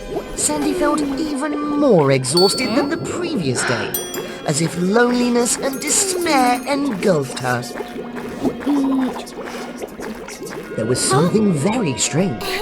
Sandy's friends no longer teased her, but because of the dream, they were afraid and reluctant to interact with her. Lost in thought, Sandy slowly made her way home, determined not to use the sandbag anymore. But Why are you coming home at this hour? I'm tired. Sorry, Dad. No excuses. Do you know that? Why do you have to be like this, Dad? Why can't you just leave me alone? Mom never did that. You don't understand anything. that night, once again, Sandy used the sandbag to forget the real-world pain. She became a beautiful princess in the Rainbow Kingdom. Sandy lived a prosperous life, surrounded by loyal subjects. She had everything she wanted and lacked nothing in this dream. But most importantly, in this dream, Sandy had a warm family. She had asked Baku to bring her father into the dream. And she even used the sandbag to create the presence of her deceased mother. It's been so long since I had such a good meal. You're happy, aren't you, little girl? Baku seemed to grow bigger and more peculiar. But Sandy didn't care about Baku's transformations because she was immersed in the happiness of the dream. Sandy, my dear, what is this? Father and daughter's love pulled Sandy's father out of Baku's control. It has been told for a long time. I've heard it. That monster, it will devour dreams and even hope and happiness. It gave me happiness, something you couldn't do. You control even my dreams. I don't want to see you anymore. The sandbag and the monster, they heard Sandy's wish. The next day, Sandy woke up, not only tired, but also desperate and in pain. She went to school without noticing her father's absence. Why is our house so dark now? It turned out her father had been asleep since the previous night, and no matter how Sandy called, he remained in a deep slumber, as if forever lost. Sandy suddenly remembered Baku's strange behavior, and her words in the dream the day before. Perhaps this was the reason. Despite being exhausted, Sandy decided to use the sandbag to enter the dream one last time. One final time. She quickly found her father in the dream, and someone very familiar. Why are you so strict? Sandy is just a child. I have to be. I want her to toughen up. I love that little girl. I can't lose her, like you. Dad! Here you are, Sandy. Sandy couldn't believe it. Her mother was actually the monster Baku. It lured Sandy into creating beautiful dreams, only to devour her hopes and happiness that she invested in those false dreams. You're drowning in fake happiness. You didn't notice my changes. You have to pay. Now that it had enough power, Baku would devour the souls of both Sandy and her father. Sandy instinctively used the sandbag to fight against Baku. But of course, nothing happened. Without the sandbag, Sandy was nothing. Let him go!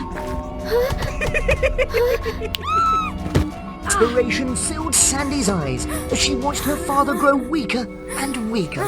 Sandy, I'm sorry. Helplessness, despair, and love overwhelmed Sandy. Now, Sandy had no wish other than to save her father. Let him go! The surge of power from an unknown source helped Sandy rescue her father in an instant. Reality influences dreams. People create their own dreams. That's right. This is my dream, where I can do anything, where I can create my own dreams. Sandy's willpower became extraordinarily strong. She transformed into a graceful swan princess, performing enchanting ballet moves to push back the monster.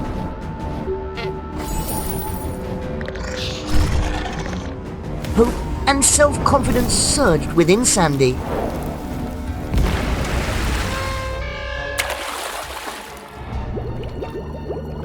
She continued to transform into a mermaid and harnessed the power of the sea. Sandy's tsunami swept Baku away, pushing it back to where it belonged. And she transformed into a rainbow princess, delivering the final blow to Baku.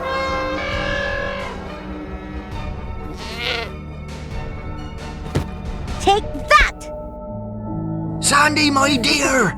Sandy's father recovered after she defeated Baku. At this very moment, the true owner of the Sandbag of Dreams appeared. She was the goddess of dreams. Baku was a creation that got out of hand, stealing the Sandbag of Dreams to display its power and mischief. Actually, didn't the little girl defeat the monster herself?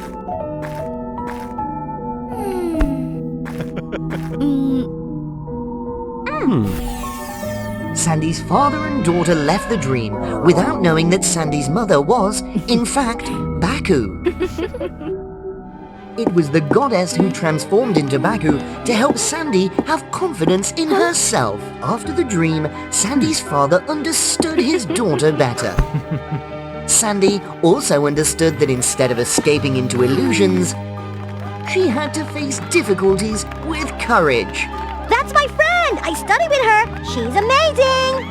And Sandy, she vowed to me that when she stood on the stage, she caught a glimpse of someone who resembled her late mother, smiling kindly at her.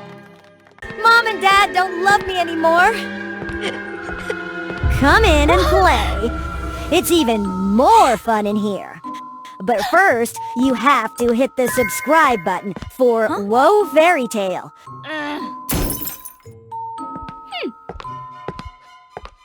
That was Princess Lucy's fate from the moment she was born. She was destined to be the golden spoon holder. During her christening ceremony, many dignitaries gifted her precious jewels. But how could the little princess appreciate the value of such extravagance? The king and queen held hands, dancing to the music, leaving the cradle abandoned in a corner with the attendants. As Lucy grew older, her longing for a complete family grew. The king promised to teach Lucy horseback riding, but his busy schedule caused him to miss one appointment after another. The queen promised to take Lucy on outings, but she got lost in the world of parties, staying up all night, waiting until she fell asleep without realizing it.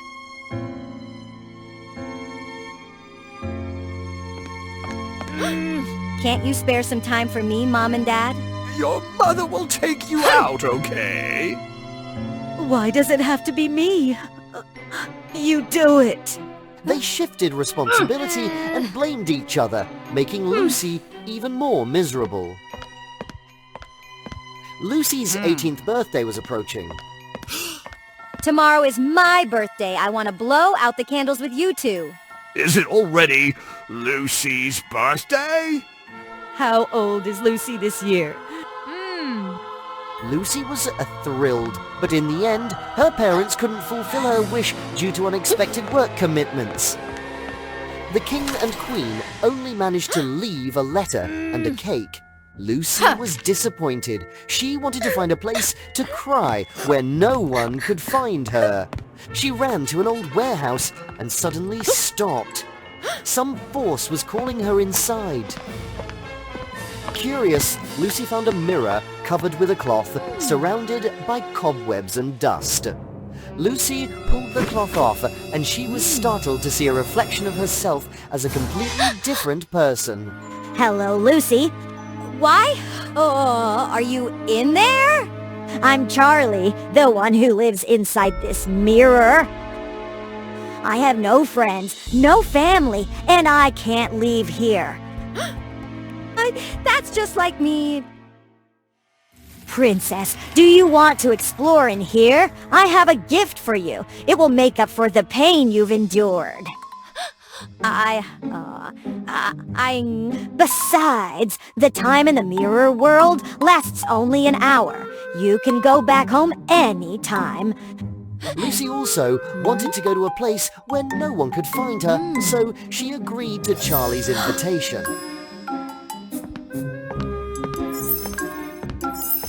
Lucy stepped into the mirror world and was overwhelmed by its beauty. Endless green fields, streams flowing with candy. Everything here is edible.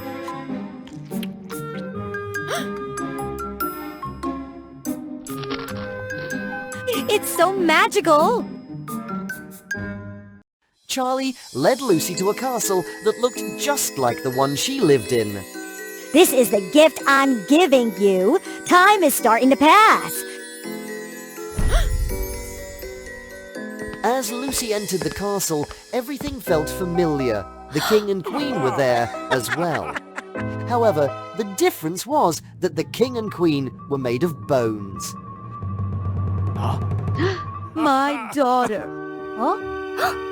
Welcome back, my child.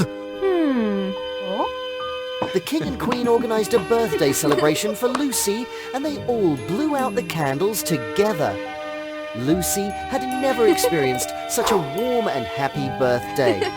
Suddenly, the clock struck, and time was up. Let's go, Lucy.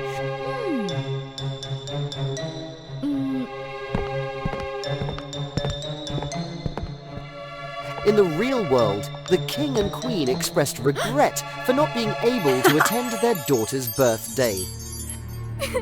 I don't need these things. What I need is your love.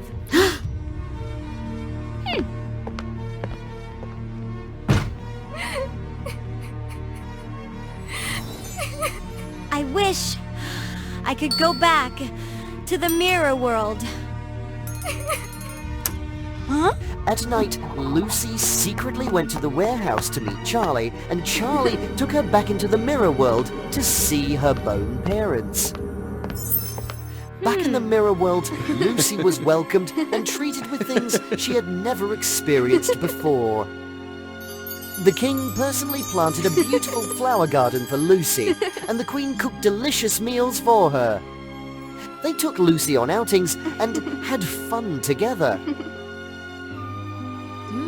I want to stay here forever. I don't want to go back to that cold and lonely home. Lucy's words were the key to allowing Charlie to leave the mirror world. All she needed was someone to take her place in this mirror world. In the real world, the king and queen panicked when they couldn't find Lucy in her room. The princess is missing. The king noticed a wish bottle filled with Lucy's wishes on her shelf. Inside, Lucy had written many wishes, hoping for a happy family, her parents' attention, all simple things she didn't have. We've been terrible parents, causing Lucy so much pain. Mom, Dad, I'm sorry for making you worry. Our beloved, you're safe, and that's all that matters. However, after that, Lucy displayed some strange behaviors. She didn't like looking in the mirror, and all the mirrors in the castle were destroyed. The maids who cleaned the house with shiny mirrors could reflect images, but Lucy always avoided them, afraid to approach. The golden dishes that could reflect images were replaced with wooden ones. Once, the queen took Lucy for a walk, and she was startled when she saw Lucy's reflection in the water. The queen was scared, but she tried to remain calm, knowing that Charlie had hidden Lucy somewhere. The Queen revealed the truth to the King, that Lucy was an imposter. That night, both of them decided to observe Charlie's actions. Charlie approached the mirror and jumped into it. The Queen recognized the mirror. She had treasured it when she was pregnant with Lucy, almost like a precious heirloom.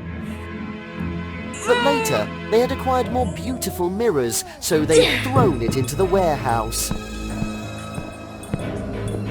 The mirror gradually transformed and created Charlie's persona. She envied Lucy for having both parents. In the mirror world, Lucy now appeared as Charlie.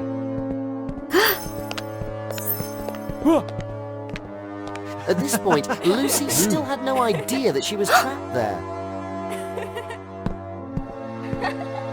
Suddenly, the King and Queen rushed to push Charlie out of the mirror. Run, my child! No, I won't go back. I'm loved more here than with Mom and Dad. Are you sure about that?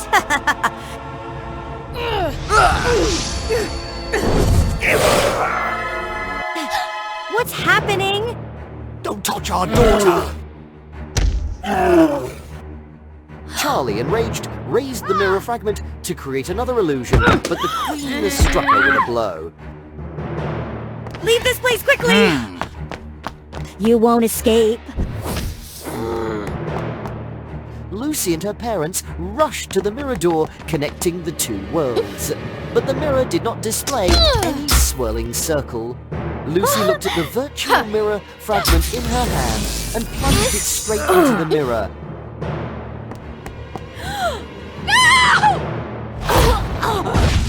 In the real world, the mirror began to crack and to shatter. They had escaped from the eerie mirror world. I'm sorry, my child. We were too thoughtless and selfish. Lucy also realized that nothing good was necessarily perfect. All parents have flaws. It's about whether they recognize and fix them or not.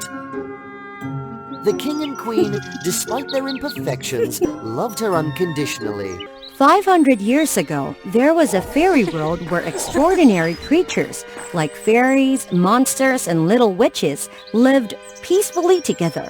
There lived beautiful butterfly fairy named Galaxia, belonging to the noblest Alan lineage of the land.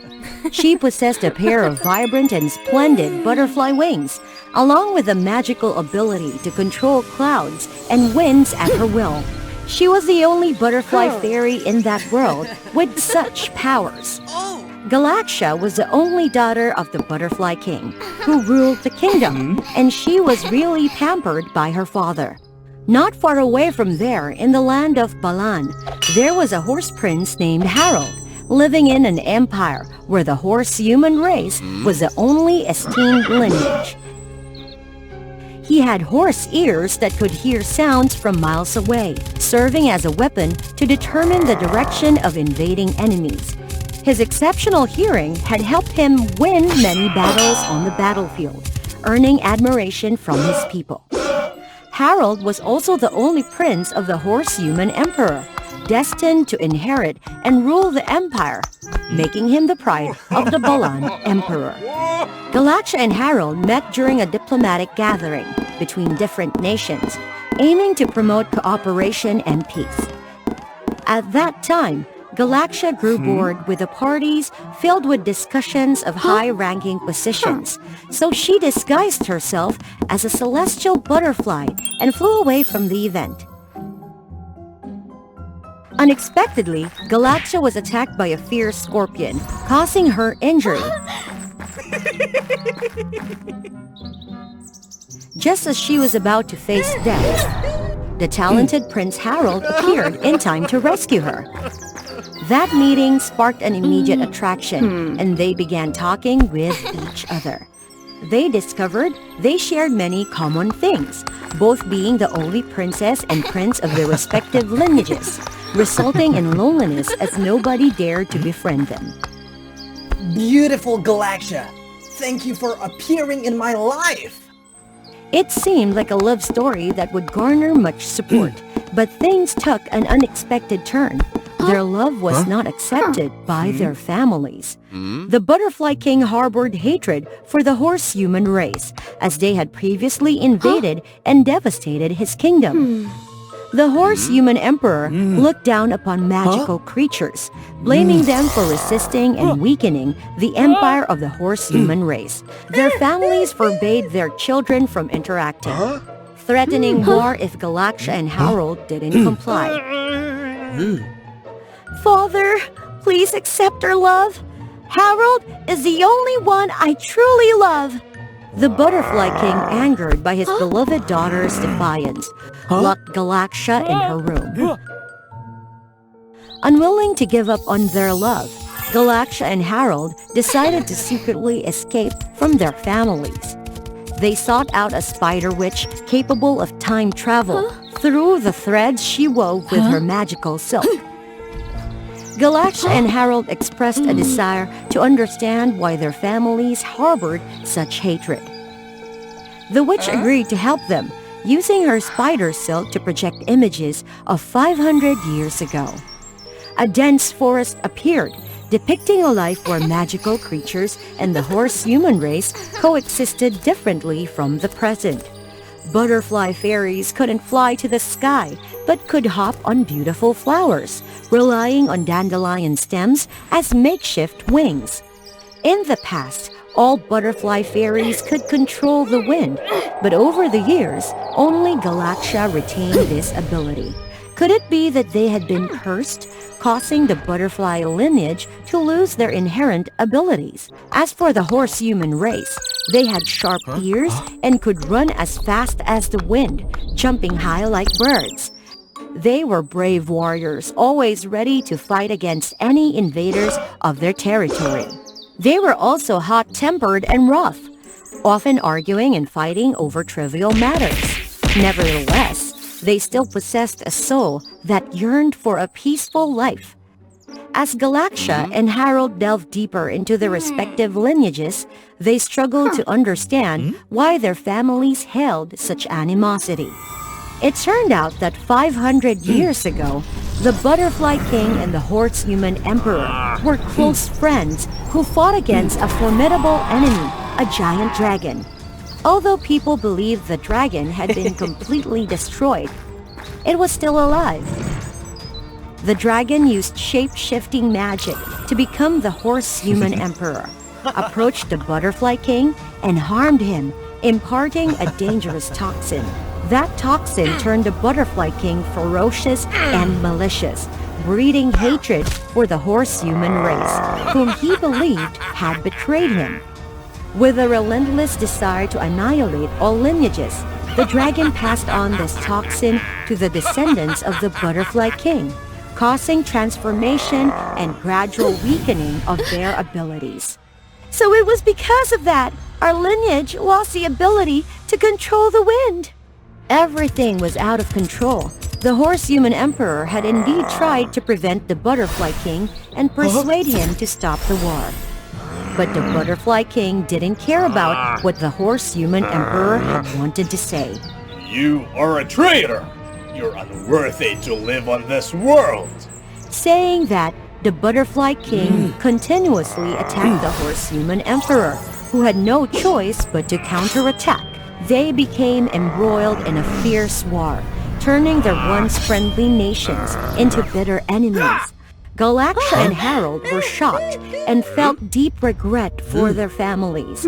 They wanted to do something to correct the mistakes of the past.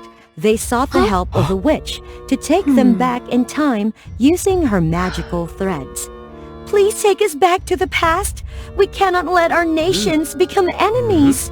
Time travel comes with serious consequences, and you will have to pay a significant price. As long as the two nations achieve peace, we are willing to pay any price. The witch agreed to use her magic to take them back 500 years. Before their eyes, everything was chaotic. The Butterfly King and the Horse-Human Emperor were locked in a fierce battle. Galaxia quickly used magic to create a gust of wind, separating the ongoing struggle between the Butterfly King and the Horse-Human Emperor. Meanwhile, Harold rushed to the Butterfly King to treat him, awakening him from his rage. Harold recounted everything to the Butterfly King about the giant dragon, helping the Butterfly King get the misunderstanding about the Horse-Human Emperor. The Butterfly King realized the harm he had caused to all kinds of beings, and especially to his dear friend. He felt really regretful. Swiftly, the Butterfly King approached the Horse-Human Emperor to apologize and express a desire for peace.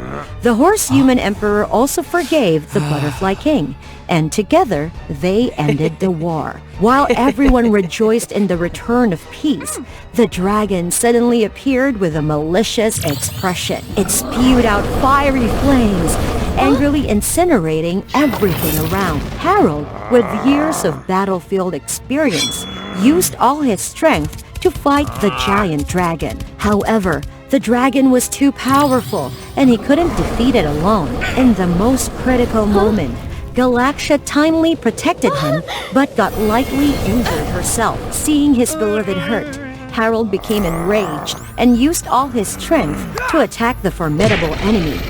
The Butterfly King and the Horse-Human Emperor joined forces with Harold and Galaxia to defeat the giant dragon. They used powerful magic to cast upon the dragon, making it unable to withstand the onslaught and vanishing into dust. After defeating the giant dragon, the war between the two kingdoms came to an end. The two kingdoms promised never to invade or harm each other again. The two kingdoms prospered and lived in prosperity. The people enjoyed a peaceful life, close-knit and full of love. Galaxia and Harold also found joy and contentment. Then, they wished to return and see the outcome of the changes in their two lineages. As the time travel period neared its end, the witch appeared to take them back, reminding them that they would have to pay a significant price. It turned out that the price the witch mentioned was the memories of Galaxia and Harold. Upon returning to the present, the two nations lived in peace, but they no longer remembered each other like strangers. The Butterfly King and the Horse-Human Emperor arranged for the princess and the prince, although unfamiliar, to be connected by an unexplainable bond. Galaxia and Harold held a wedding ceremony, witnessed and blessed by everyone. They looked into each other's eyes and felt a magical connection happening within. The two were moved and fell in love, living happily forever after. Wow, how could that be? The giant defeated by a little girl? Is there any story behind that spectacular fight? Let's follow WOA Fairy Tales for more details, little kids.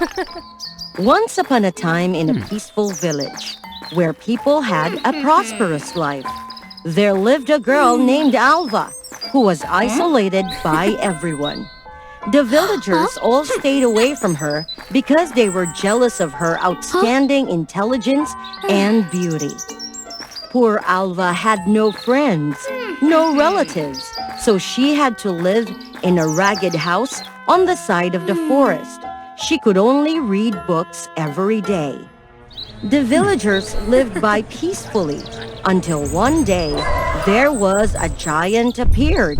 No one knew where he came from. What a fertile land! Now, listen, little human. From now on, I will be the owner of this land. You will have to tribute me your cattle and poultry every day, or I won't let up on you. Why do we have to do that? You do nothing for us, and you required us to tribute to you many things? It's not fair. Because of this. Now, you want to tribute food to me, or you want to be my food? Please spare my life. I'll do everything as you require. Remember that. Now, You have to follow all my words. Yes, yes, we'll do everything you want. Being too scared, people in the village brought all of their cattle and poultry to tribute him. Oh my god! It's my turn to bring him food again. I have only this goat left. How could we leave on with his eating speed? Where is all the things going? I really miss the peaceful old days.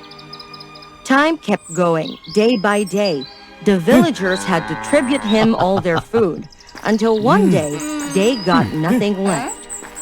Sir, although we don't want it to happen, but we get no animals left in our village. We come here to ask for your permission, whether we can change the tribute from meat to vegetables or fruit. Fruits? Vegetables? Yes, we will give you the most delicious and fresh vegetables. Yes, I'll eat. However, I'll eat all of you. Bring meat here to me, or you all will be in my stomach. The people in the village were really confused and panicked after the negotiation. They didn't know what to do. Oh my god, what should I do? What should I do now? If you don't mind, I can help you kick the giant out of the village. You want to help us? Even we didn't like you before. How can we believe you? Only God knows whether you want to take this chance to harm us or not. Thank you. We don't need your help. Alva was really sad while hearing that, but she didn't want to leave the villager in danger. She decided to do it by herself.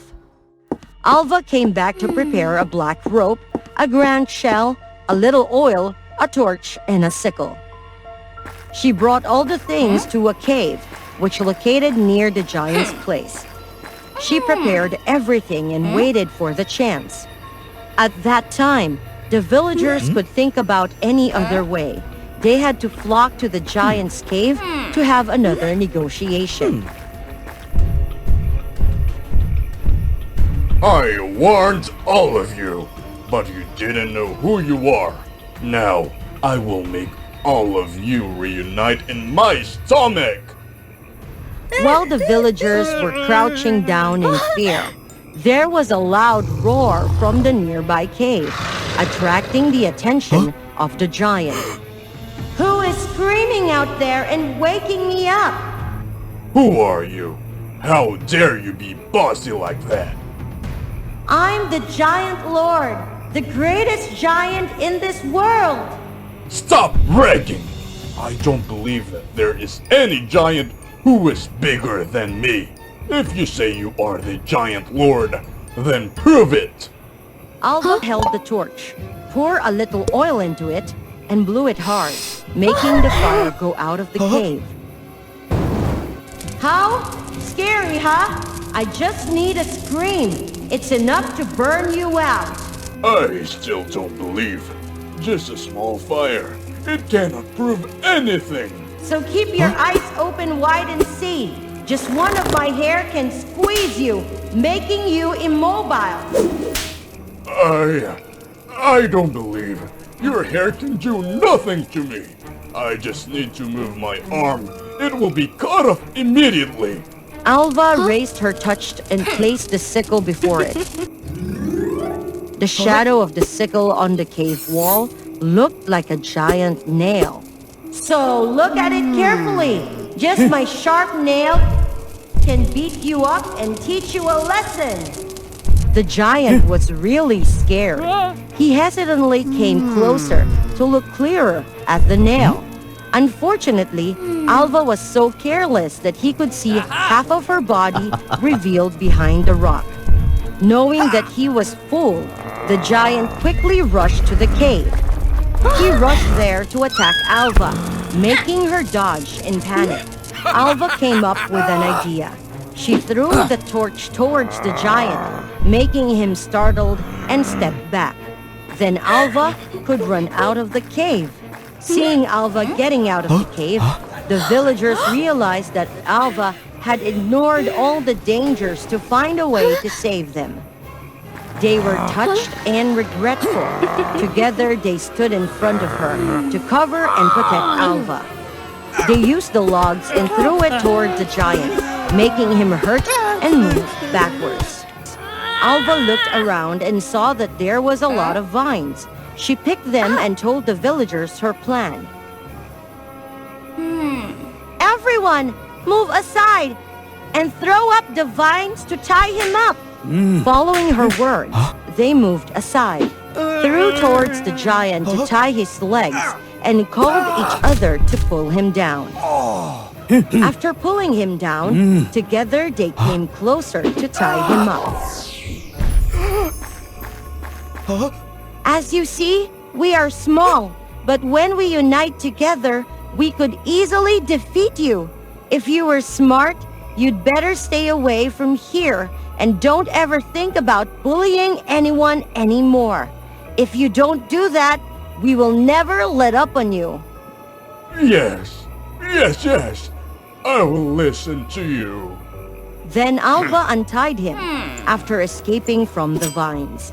The giant immediately ran away without turning his head back and never came back. Alva, on behalf of the villagers, I'm sorry for everything. We were bad. We were jealous with you. We isolated you. But you still... It's all right. I will never blame you all. From now on, we will live happily together.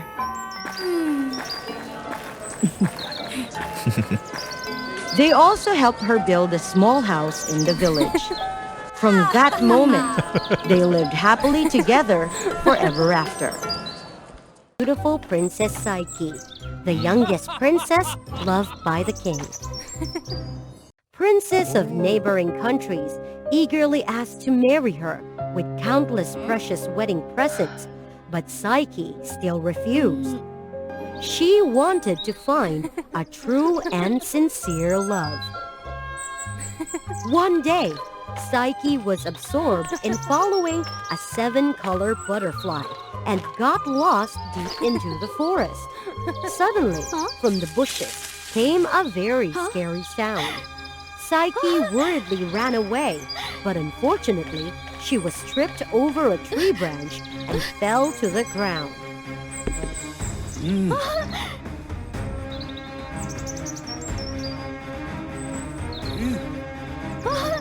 You! Who are you? I am Princess Psyche, the only daughter of the king. You must not be rude to me. Hello, Miss Psyche. I have heard of you for a long time. You are more beautiful than rumors say. I don't know you.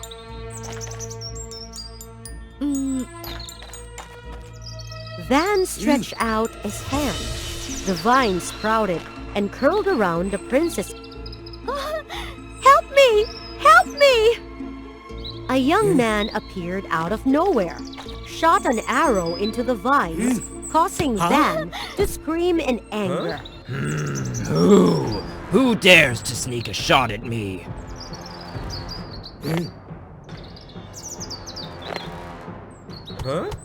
How brave you are! Let me teach you a lesson. The boy's arrows were quickly brushed aside by Van. Looking at Van's rough body, he suddenly had an idea. He quickly climbed up the tree, took out 2 flints from his pocket, made fire arrows, and shot them down to where Van was reaching out his long arms to grab the young man. It's hot! The young man approached the princess and gently helped her up. The two fell in love at first sight. Unfortunately, Hel, that brave young man, was dumb.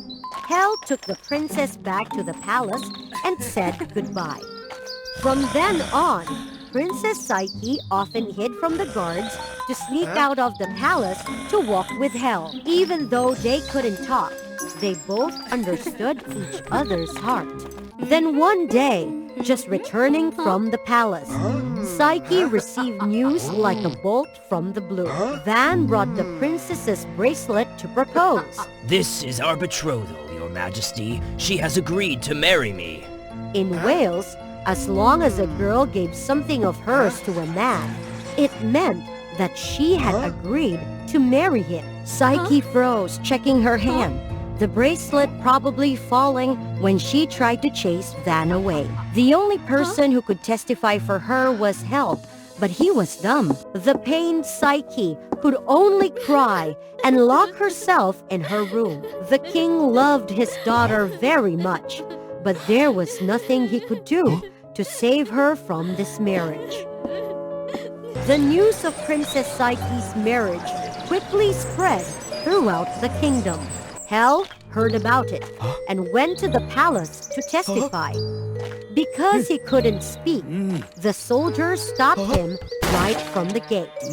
Psyche desperately looked at the wedding dress hanging on the wall, decided to take her life away by eating the wild plant clinging to the window wall. Before she has gone forever, she heartbrokenly left a farewell letter expressing her love for Hell.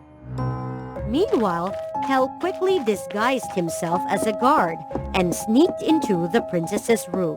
What a pity when he came a step late. Psyche!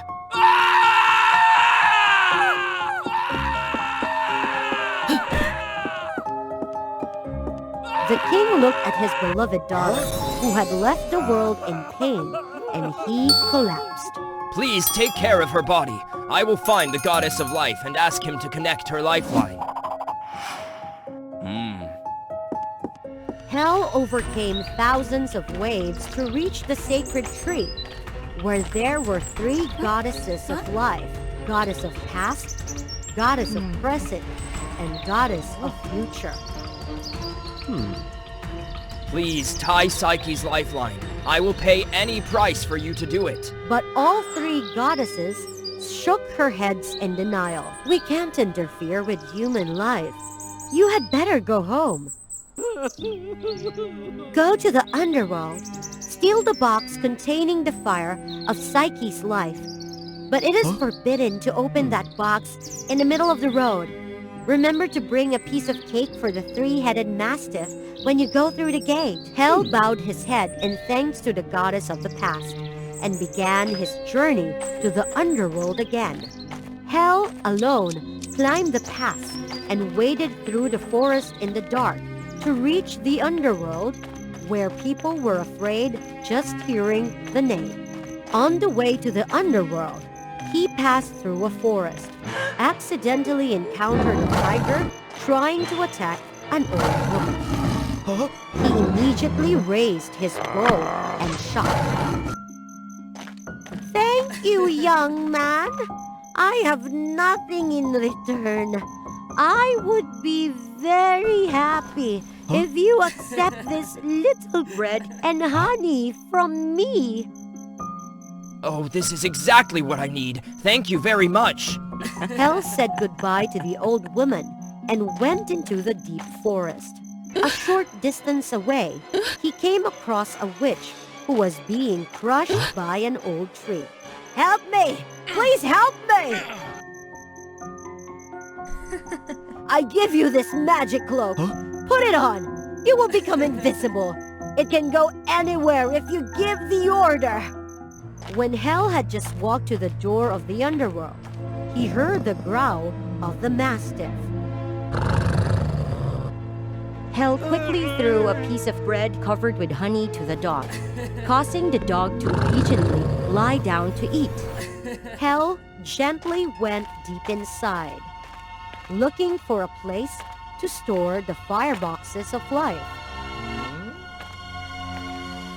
Among thousands of boxes, Hell finally found a box named Psyche. I finally found you. Psyche, wait for me!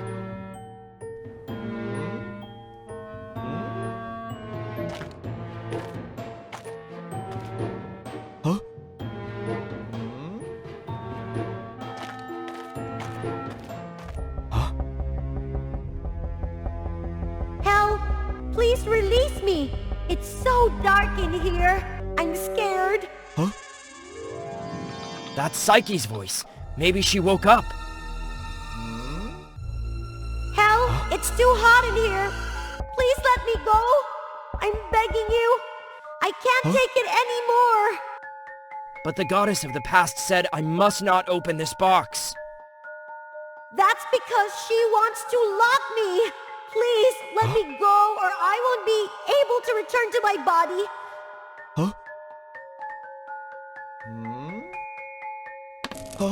Haha, I'm finally free. Get back to the box, Psyche. The noise woke up the mastiff. It sniffed and chased after Hel.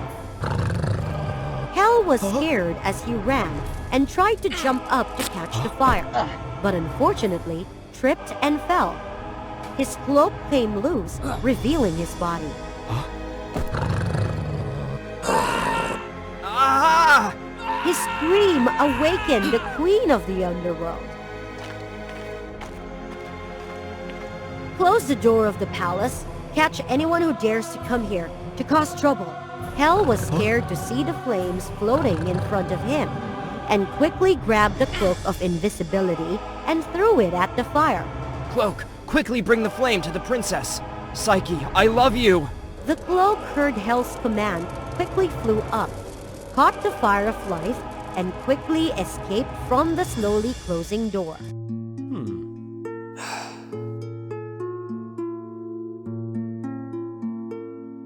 Your Highness, I accept all punishments from you.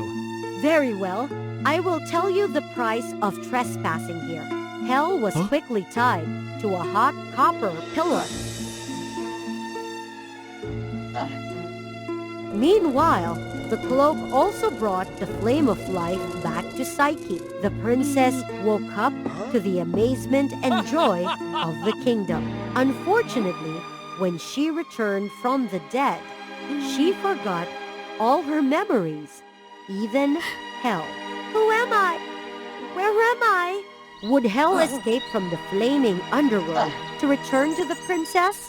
And would the princess remember the deep love that once upon a time long ago, darkness engulfed the world, and daylight only existed in the Valley of Dawn? The Light Tribe, weak and gentle, had to hide here to avoid the dangerous darkness that covered the world. In contrast to the Light Tribe was the Dark Tribe, and the mightiest warrior of the Dark Tribe was the warlord Darwin, who had been battling for 1,000 years.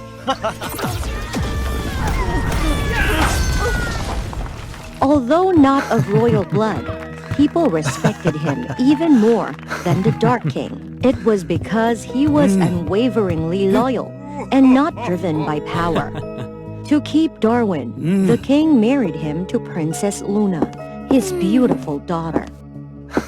The two truly loved each other and were ready to live a fulfilled life.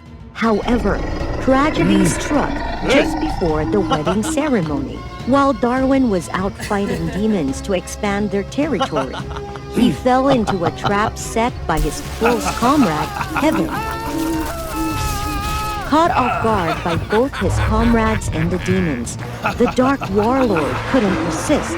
He mustered his last bit of strength to escape into the Valley of Dawn.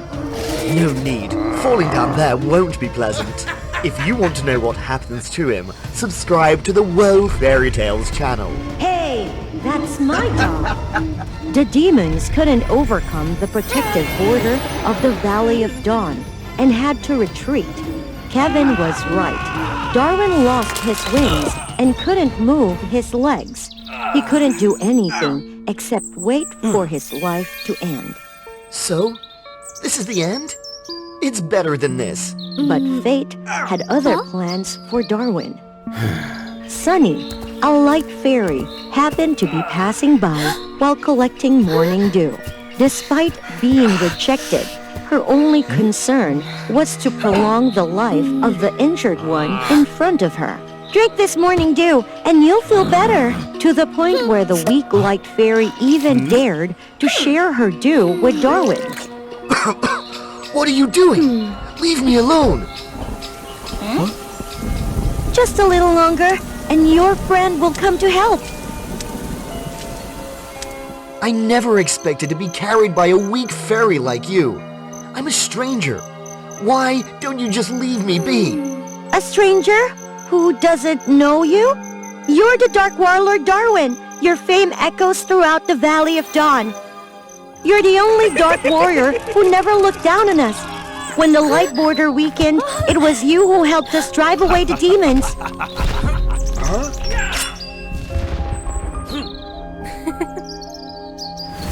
We made a pact that if one day Darwin was in trouble, we would help him at any cost. That was the old me.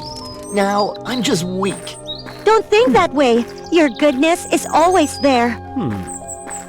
Just like a rainbow after the rain. Through hardships, you will see beautiful things. The Dark Warlord had never seen a rainbow in the land of darkness. Yes, maybe you're right. In the following days, Darwin gradually became less negative. Sunny was like a ray of sunshine, illuminating the dark life of the warlord. Do you want me to help you drink water like before? This place wasn't as terrible as he had imagined. There were no stars, but Darwin could see the beauty of the dawn. And the flowers here were sweeter than the night flowers in his own kingdom. The creatures were innocent and full of vitality, unlike the ferocious creatures he usually encountered at night. Darwin also came to understand Sunny better. The fragile light fairy always carried grand dreams. This will protect me from the dangers of the night, so I can leave this place and gaze at the stars. But I have to make a vehicle first, so that the warlord can move freely. To show his gratitude, Darwin quietly completed the drawings, so that one day his friend could come to the vast world.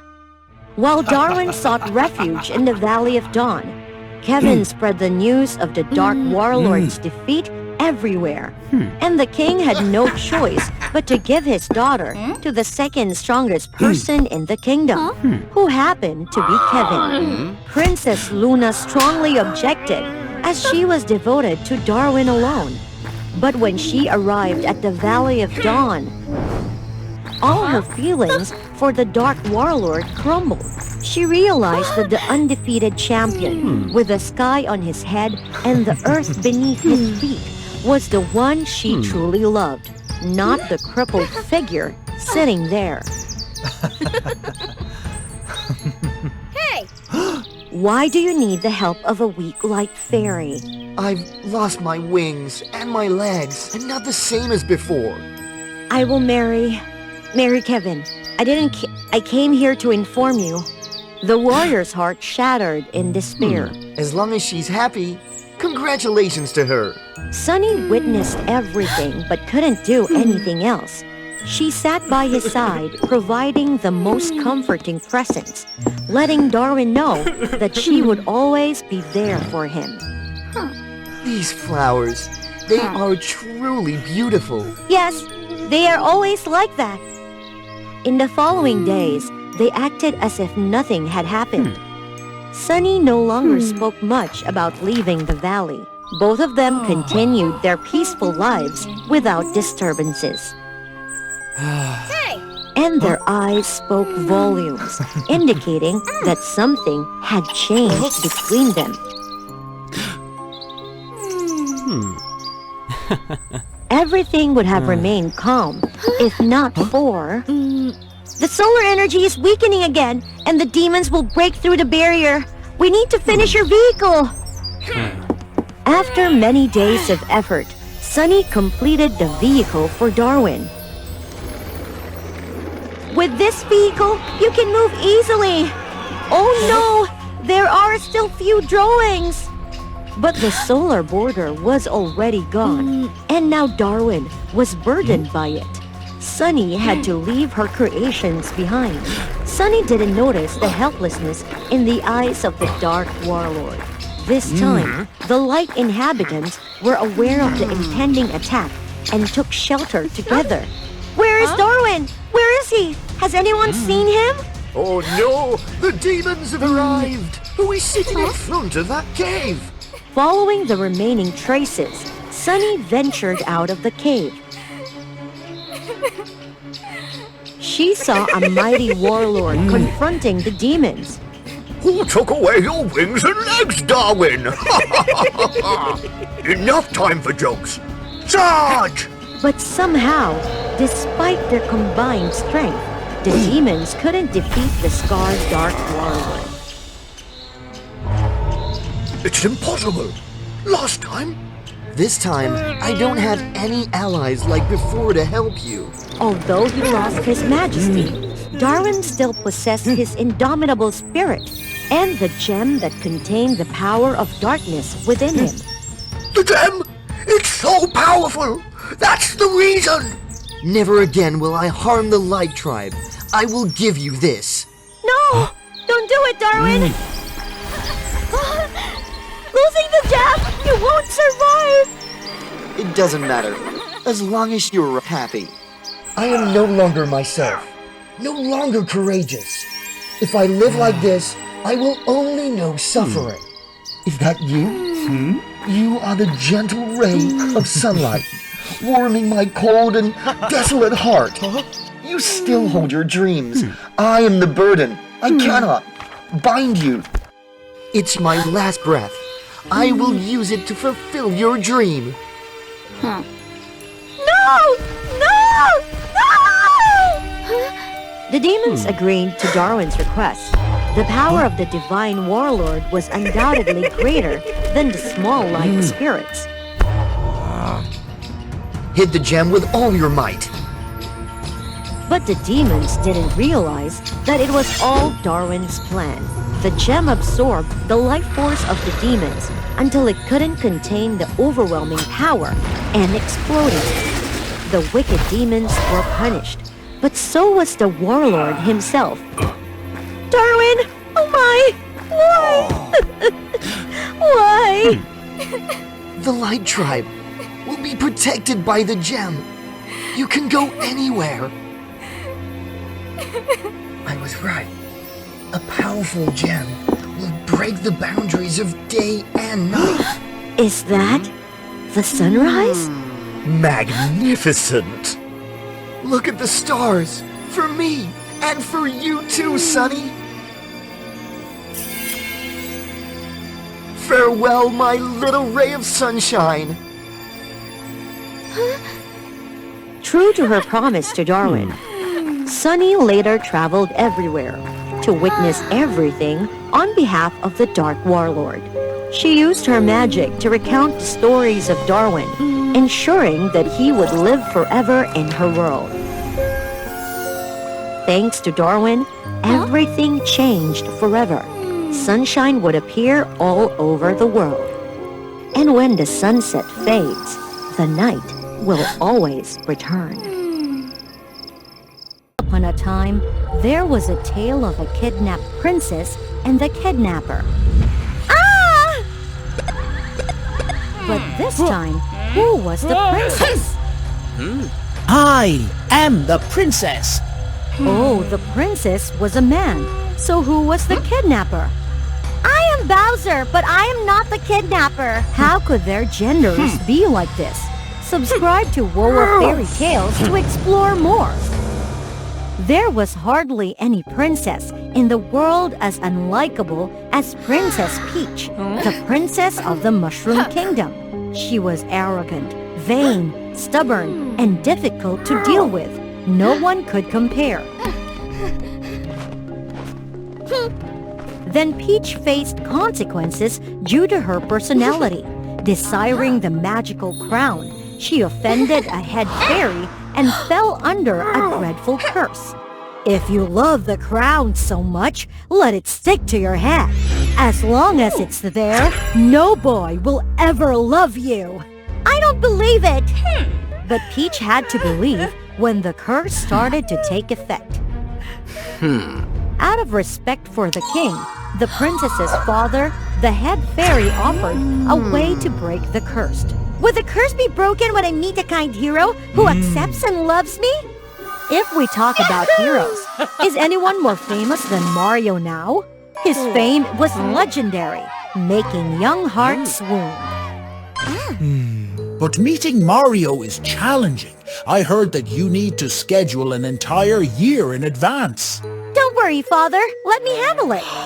At that moment, the only one daring to kidnap Peach was Bowser, the king of the Koopa tribe, a rumored foolish villain. Lately, he was troubled by his sickly turtles, rolling over and lying on their backs. Peach spread the rumor that her crown had the power to cure all ailments, but to obtain it, he had to bring her along. As predicted, that night, Peach fell asleep, sitting proudly in Bowser's castle. Bowser disappointed Peach initially. He didn't look like much of a villain. I invited the princess here just to cure my Koopa True. It's so easy. Of course not. Why? Why not? Listen, everything I said was a lie, and you fell for it, you fool. My crown? You can't even think about touching it. The provocation succeeded, and Bowser went mad. Don't dare challenge me! Touch! That horrifying event turned the once beautiful and arrogant Peach into a real man. In contrast, the rough Bowser transformed into an enchanting and captivating lady. What? After hours of madness, chaos and heartache, the unlucky duo decided to find Mario, the hero mentioned in the curse. Do not reveal that I am Bowser. Call me Bowsette. Finding the charming Mario was not easy at all. All the places where Bowsette and Peach heard Mario was spotted turned out to be false information. So you weren't the first one to come up with this kidnapping idea? Rapunzel, couldn't you just let down your hair onto this branch to escape? Is the tower really that tall? Come on, if I did that, how could I wait for Mario to come and rescue me? Even Snow White, the apple-loving girl, wasn't that desperate. But she still insisted on waiting for Mario to wake her with a kiss. In the end, Peach was the one who made the most effort to change their narrow-minded thinking. Instead of relying on others, why don't we decide our own fate? Exactly! If you had done that and searched for Mario, we wouldn't be in this mess now! However, despite trying to change their mindset, the girls fell head over heels for Peach's grace and handsomeness. In fact, Bowsette was resented for daring to come close to the dream guy of those girls. Bowsette laughed disdainfully, considering girls to be too complicated, until he too was surrounded by guys expressing blind adoration. Peach had to intervene to save him. At that moment, Bowsette realized that the previously unpleasant princess had some intriguing aspects. Conversely, Peach also saw Bowsette. Well, despite being under a fragile girl's appearance, he fearlessly charged into battles, rescuing her from danger multiple times. Finally, they encountered Mario when they fell into a dangerous trap in a peculiar forest. I heard someone calling my name, right? Yes, the hero Mario is here. Mario appeared, excited and agile, swiftly rescuing Bowsette. Oh look, what about me? I am the one you need to rescue, heroic one. Sorry, I am tired and can only rescue beautiful girls. Only when Peach held on to him and recounted the entire story of the magical crown and the swapping did Mario reluctantly agree to free Peach and take her back to his pipe factory. However, the despair for Peach and Bowsette was that not even the famous hero Mario could remove the crown. It seems we were wrong. Mario is not the hero mentioned in the curse. Let's go, Bowsette! If you want to go, then go. So what? All right then, if I can't get the crown, I will have to destroy the princess. Too bad. I heard she used to be a great beauty. At that moment, Peach and Bowsette discovered Mario's deceitful nature. With no other choice, they had to cooperate and try their best to escape from his territory. During the struggle, they accidentally toppled a hidden room, revealing the previously kidnapped girls Peach and Bowsette had met. Turns out, Mario was a playboy, using the rescue act to deceive young hearts. The girls finally understood the meaning of Peach's advice to them. Together, they stood strong, helping Bowsette and Peach confront Mario. Though the victory started to lean towards Peach and Bowsette, Mario didn't show any signs of tension. Impressive, huh? But if Princess Peach doesn't surrender, I will just press this button, and the destruction missile will fly straight to flatten the Mushroom Kingdom. Peach had the duty of protecting her people as a princess.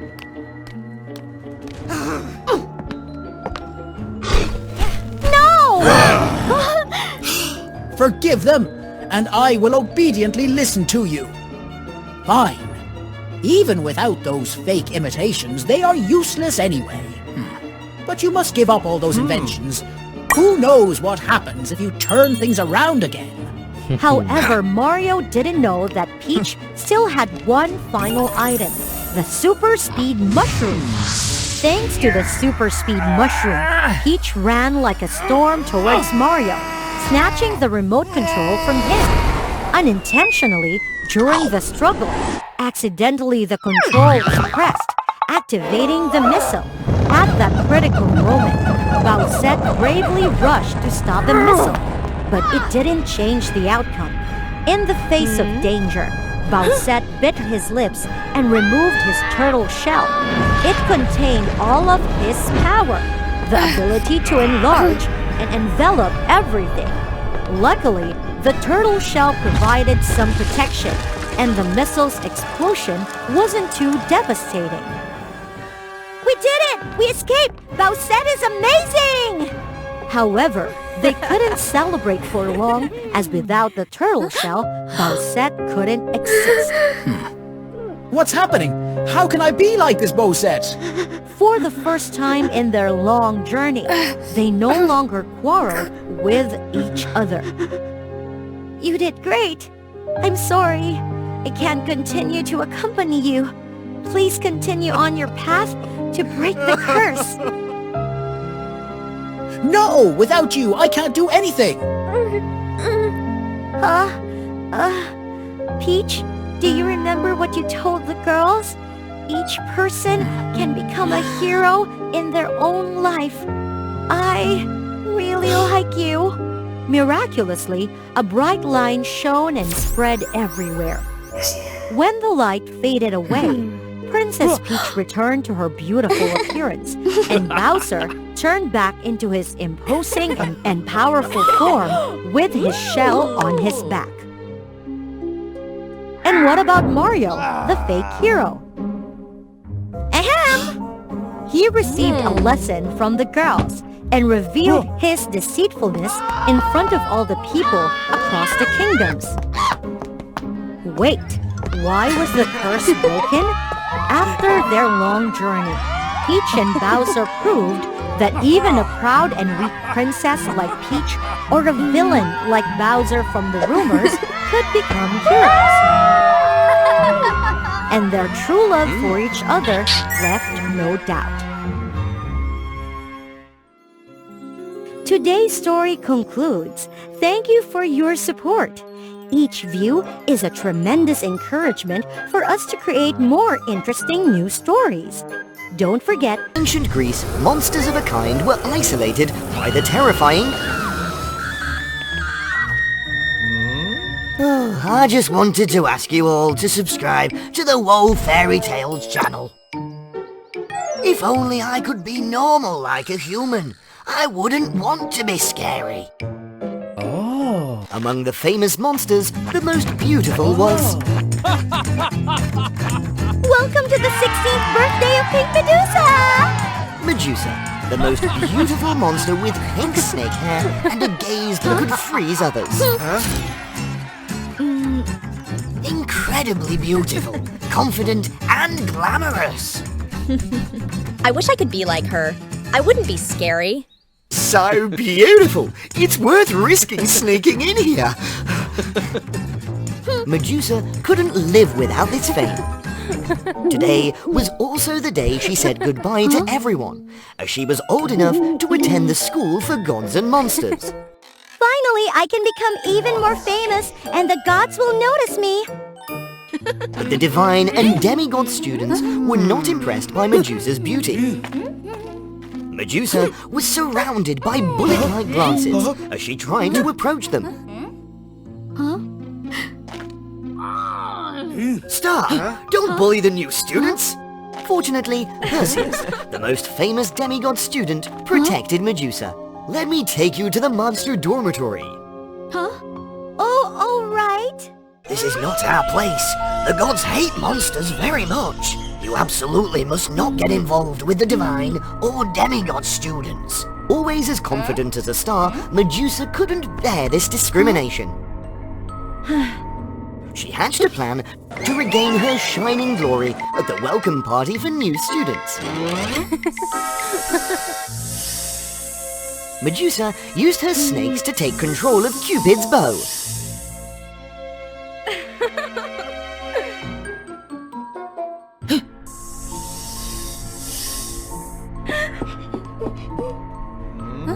Don't look at that little goddess anymore. Let me introduce... I, Pink Medusa, the most beautiful monster in the monster world. But the student audience was not as excited as Medusa had hoped. Never before had she been so disrespected. Medusa couldn't contain her emotions and accidentally activated her freezing eye. You monster, you've frozen us. No, I didn't mean to, I swear. Stop! Medusa can't control it. She didn't do it on purpose. The teachers will unfreeze the two students. No need to blame Medusa. Without saying, everyone knew that Medusa had started to admire Perseus.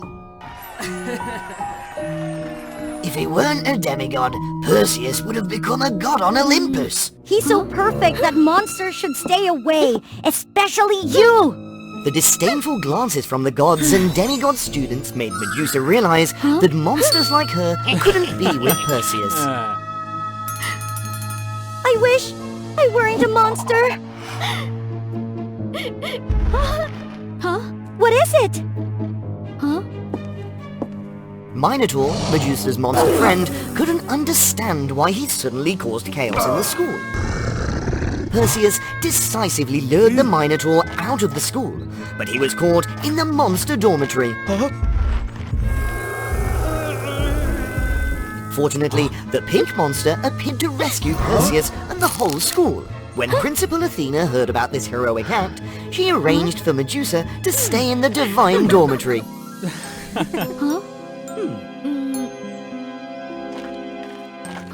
Thinking about being with the gods, becoming famous again, Medusa eagerly accepted. I agree! Medusa's school life changed from then on.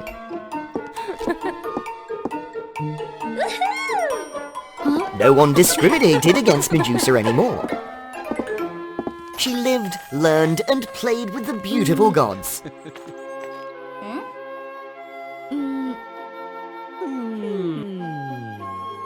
Medusa became the center of attention, and even better, she became a couple with Perseus.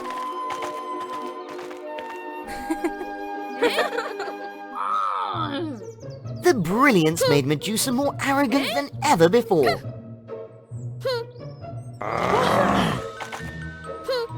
She even imitated the divine students and turned her back on her monster friends. If I still stay with those monsters, everyone will look down on me. An incident occurred before the ceremony attended by the supreme Olympian gods. Medusa? Where is Medusa? Cupid, who had once courted Perseus, was frozen. Naturally, all suspicions were directed at Medusa. She's the culprit. Last night I saw Medusa in the flower garden. I did go to the flower garden, but it was to meet Perseus. I didn't see Cupid. That's right. I was with Medusa. No one believed, even though Perseus stood up to defend Medusa.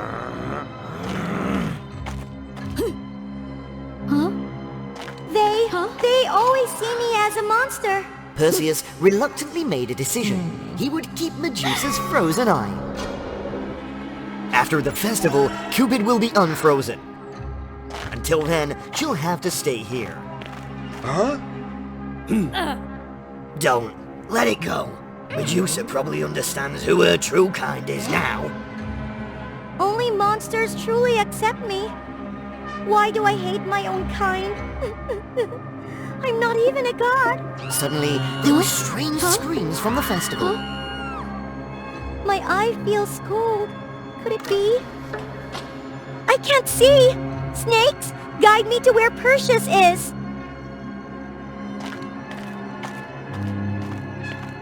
Medusa was horrified when the snakes described the scene. The supreme gods had been frozen, and the students were terrified to close their eyes. And Perseus was the culprit. Perseus? Why? It can't be! Why not? It turns out, Perseus strived to become a great god because he wanted to be a god on Olympus, but he couldn't because he was only a demigod, so he hatched a plan to eliminate the Olympian gods. Medusa's freezing ability was the power Perseus needed. I seduced you actively, helped you achieve greatness, and... Maybe you should close your eyes. Emotions make me lose control of my freezing gaze. I used you from the beginning.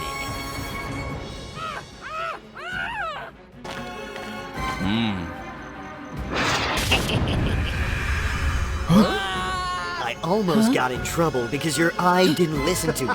You arrived at the right time. If you're gone, your frozen eye will be entirely mine. Medusa still felt her frozen eye, but couldn't wake it up, so she had to run away. Run in my direction, Medusa! Minotaur, why is everyone... It doesn't matter. We can't let Perseus catch you. But Perseus had blocked their way and froze everyone except Medusa, who couldn't see the light of day. Now Medusa understood that she needed people who genuinely cared about her. No! No! All the emotions within Medusa exploded, and her frozen eye was awakened.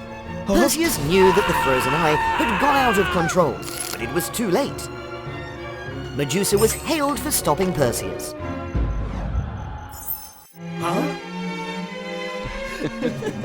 But the only thing she needed was true friends. Ooh. The gods and students changed from that day on. Eventually, a monster like Medusa saved the entire school. Medusa became more humble, but no less beautiful. She still attracted everyone and lived up to the name Pink Medusa. After passing away, there were souls that lingered in the mortal realm, refusing to transcend. They concealed themselves within the night, regardless of the peril posed by the soul-sucking demons.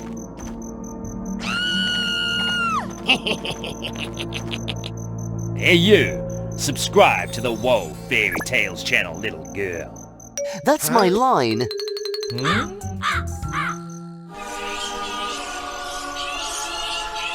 Under the moon's glow, these souls revealed their true forms, knowing that death would witness and condemn them to the underworld for eternity. Are you Death? Sugra, my love, have you taken him? Sugra, Yuna's beloved, had cured her when she fell ill, but later he vanished mysteriously. So I am left afflicted and ailing again, and unable to move on. I must remain in the mortal realm to find him. I beg you, don't take me. Death agreed, with a condition that Iuna must become the goddess of the moon, controlling its lights, assisting Death in seeking wandering souls. Death entrusted her with a moon unicorn, guarding the tree of spirits that empowered the moon. I'll grant you only a year. If you refuse to transcend, I will still take you to the underworld. I am Argus, your servant. Becoming the goddess of the moon was Iuna's chance to locate Sugra.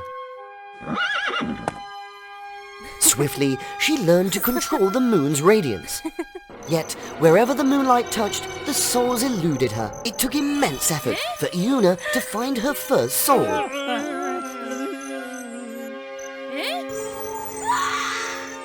Immediately, Argus brought the soul to the moon for Iuna to confront. To her surprise, this soul, like Iuna, was reluctant to transcend. Because she had lost her lover before passing away. Ignore it, Iuna. Let me carry her to the underworld. Empathizing with the stubborn soul, Iuna resolved to aid her, ignoring the unicorn's counsel. Sarcastically, she realized the man had left his lover for another.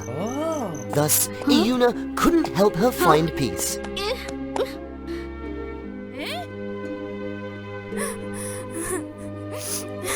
Iuna had no choice but to let Argus take the soul to the depths of despair.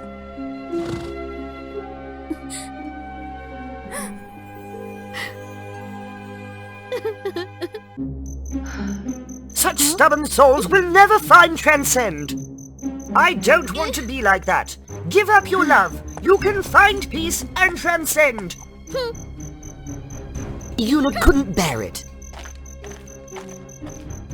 She continued to seek and assist the souls, meeting the next one in person.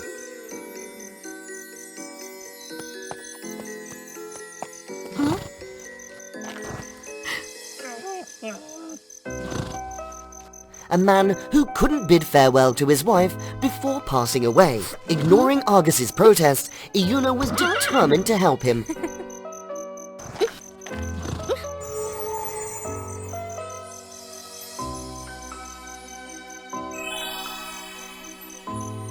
It turned out that the couple was separated in their search for their abducted son. The man passed away without saying goodbye to his wife. The moon goddess resolved to find their son. Unexpectedly, the one Iuna was seeking was none other than her very first soul, the love of the lady she had helped.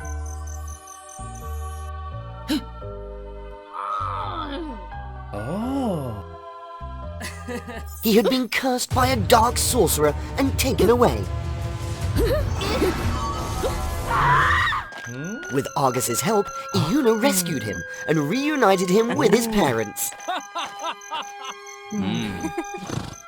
She also made sure he reunited with his true love to resolve the misunderstanding. Thus, Iuna's first two souls found contentment.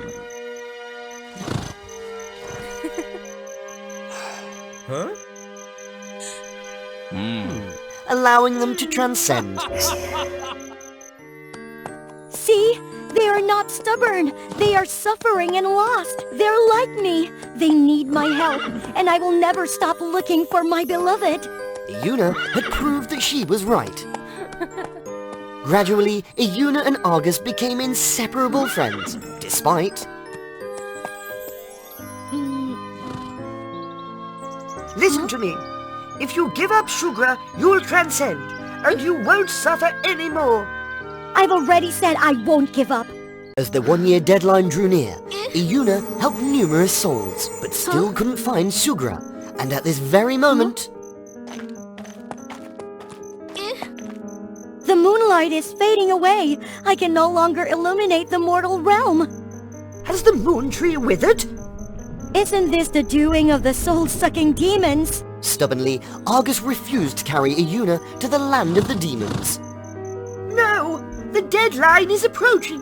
You can't do anything. Please transcend. Iuna reluctantly pretended to agree, because the moon unicorn was too stubborn. Then she discreetly used the remaining bit of energy.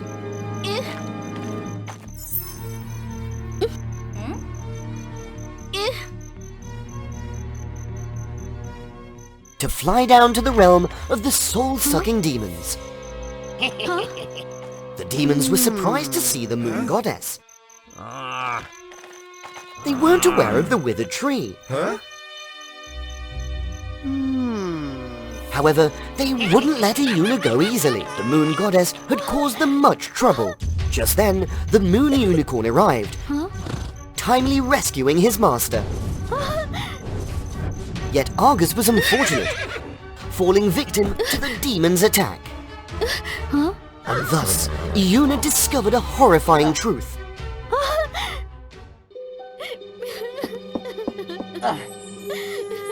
Argus? Sugra? What? What has happened? Sugra could no longer conceal the truth. It all began with Iuna's illness. She could only live until that moment. Sugra had struck a deal with a demon, deceiving Death to extend Iuna's life. But Death found out and punished Sugra, turning him into a moon unicorn.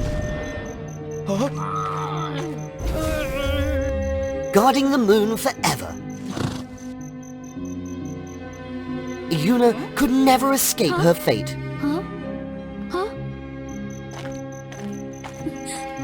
Fearing that Iuna would transcend if she knew Sugra's punishment, he asked Death to keep the secret. Touched by Iuna's compassion, Death appointed her the goddess of the moon. Sugra would live as a unicorn, assisting Iuna's mission to convince him to transcend. However, as Iuna persisted, Sugra used dark magic to harm the moon. I thought you would give up, but your effort is so strong. The demon's magic might break my unicorn form. Iuna understood everything now. I have healed the moon. And as for you, Iuna, your time has come. No, I'm begging you, don't take her. Rules are rules. Can I take Sugra's punishment? Can he become a normal soul? Iuna's plea didn't break any rules. No, you can't do that. It can't be. I'm the cause of your punishment. I'll find peace only if I take your sentence. When I became the goddess of the moon, I helped many people like you and me. Helping them made me happy. Now I must help you. As long as you transcend, I will have no regrets. If that's the only way you can be happy. After a year of journeying together with her love, Sugra knew there was no other way. Since then, Iuna became the eternal goddess of the moon, using her gentle light to shine upon the mortal realm, shielding the mortal realm from malevolent forces, guiding lost souls like her own, helping them find solace. Death decided to give Iuna a gift. With each of Sugra's subsequent lifetimes, the soul would retain memories of Iuna, and Death would carry him to the moon. So Iuna could meet her beloved more and more and more. Fairy Rosie and the handsome Fairy Flynn that many people admired. Rosie was a stubborn and naughty girl who had always made fun of Flynn, while Flynn was always tolerant and gentle, taking care of Rosie. In particular, in the fairyland where they lived, there was a legend about a lake known as the Forbidden Land of Death, deep in the mysterious forest. This forest was also rumored to be the shelter of a dark evil witch named Helen. People were always advised by the elder fairy to stay away from this place because there was sealing an extremely dangerous dark thing. If there was anybody who liberated it, this fairyland would be in danger, and the fairies would also be in trouble. However, Rosie was extremely curious about it. Flynn, I heard that the lake is the lake of wishes. As long as you go there to make a wish, all your wishes will come true. But that was the Forbidden Land. We shouldn't trespass.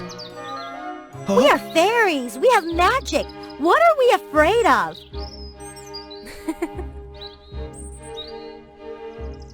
I want to go there to make a wish for our love. Then Rosie took Flynn's hand and pulled him to the door of the mysterious forest. Flynn worried and stopped Rosie. Rosie, I don't think we should disobey the Elder. What if we put everyone in danger? I only go there to make a wish. I won't cause any danger. If you don't come with me, I will go alone.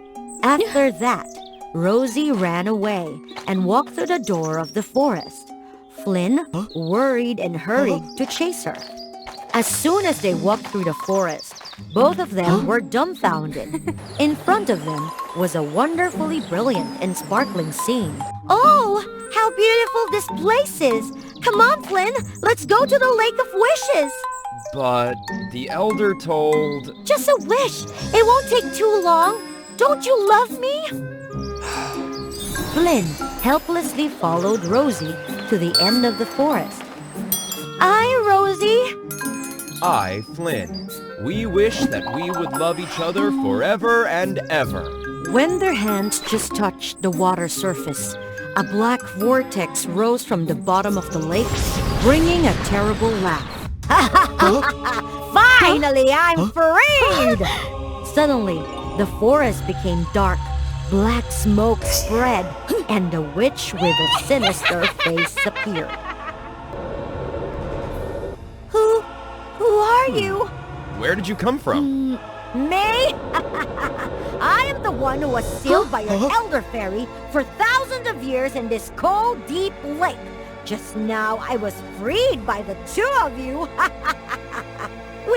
We did nothing. Yes, you did nothing, but your selfishness with insistence on doing what you want, Rosie, and your frustration but helplessness. Flynn is the key for me to be released. You are the legendary Dark Witch Helen? That's right, it's me.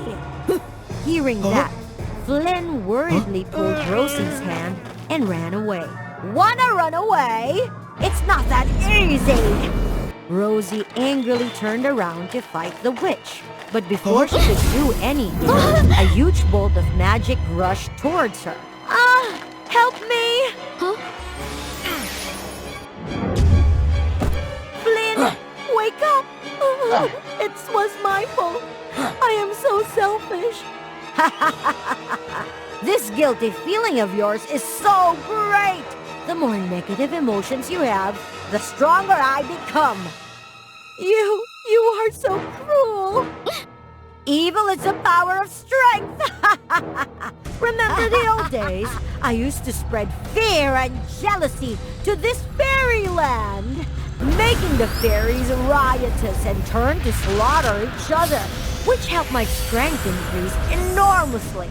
I thought I would become the reigning queen here, but I never thought that your elder took everything from me and sealed me in the cold lake bottom for 1,000 years.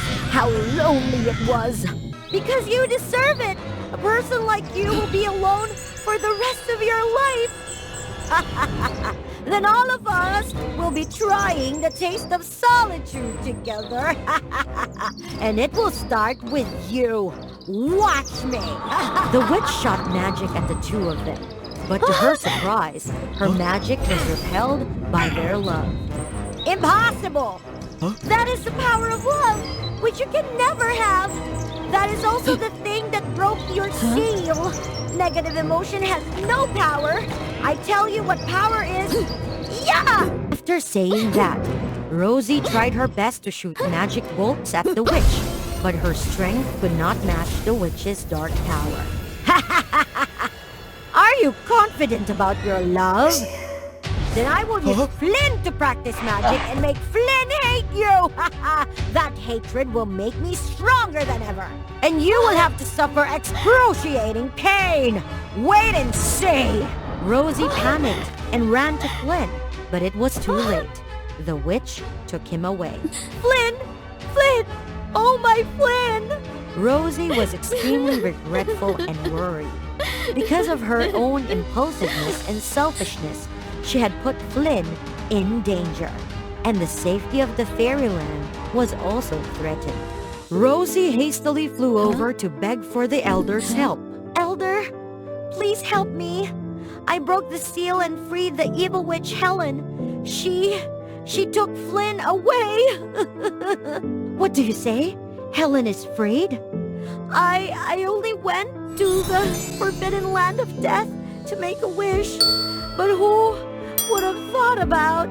The elder sighed, looking at Rosie's wounds, and gently used healing magic for her. Actually, Helen is my sister, but she blindly followed the dark power, using people's negative emotions to build her strength. I did not mercilessly eliminate Helen, but locked her at the bottom of the lake. Then please let me know how to find Helen and win her over to correct my mistakes. This is the power gem. It will help you defeat Helen. It will need the strength of your love and your inner strengths to activate the power of this gem. I'll definitely do it, but where should I find Helen? This is the place where Helen is hiding. Hurry to get there before Helen successfully practices magic. If not, Flynn would be extremely dangerous. Rosie bowed her head to thank the elder, and then she took the gem to rescue Flynn. At that time, in the swamp, the witch Helen was consistently transferring the power of darkness to control and change Flynn. Poor Flynn! That selfish Rosie has abandoned you and ran away. She only loves herself, always doing whatever she wants regardless of your feelings. No way. Rosie will definitely come and save me. Ha ha ha ha! You trusted her blindly. Rosie is never going here. She had found a new love. That's impossible. The love and trust in Flynn weakened and gradually turned into anger and despair, making Helen extremely happy, and her strength also increased. When Rosie overcame many difficulties to reach the end of Hera's swamp, Flynn was completely conquered by Helen. Flynn, I'm here to save you.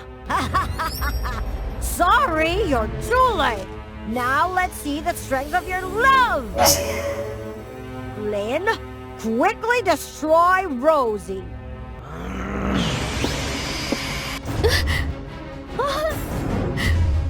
How does it feel to be destroyed by the person you love, Roxy? No way! Flynn, please look at me! I'm Rosie, the one you love! Flynn! Flynn, please look at me! Just once! Despite Rosie screaming in vain, Flynn's eyes were still lifeless. The magic gem in Rosie's body fell to the ground. She quickly grabbed the gem and shone it at the witch. The bright light from the gem scared the witch. She fired spells at Flynn and controlled him. Rosie, please throw the gem away. It hurts me. It hurts!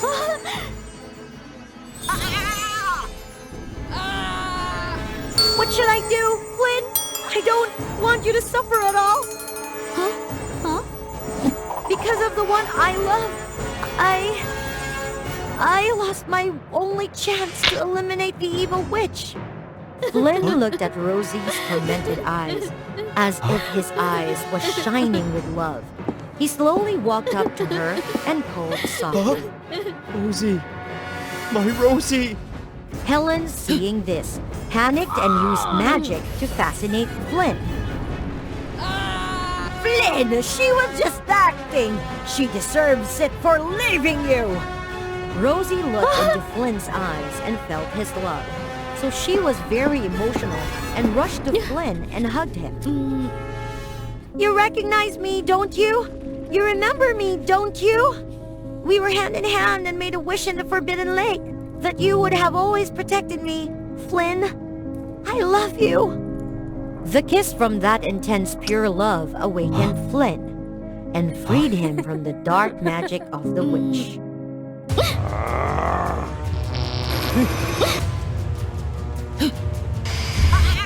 Helen got up and used all her strength to shoot magic at the two of them. But their love created an incomparable power that blocked all spells. The broken gem was also healed by the power of Flynn and Rosie's love and then shone with a dazzling light that burned Helen in an instant.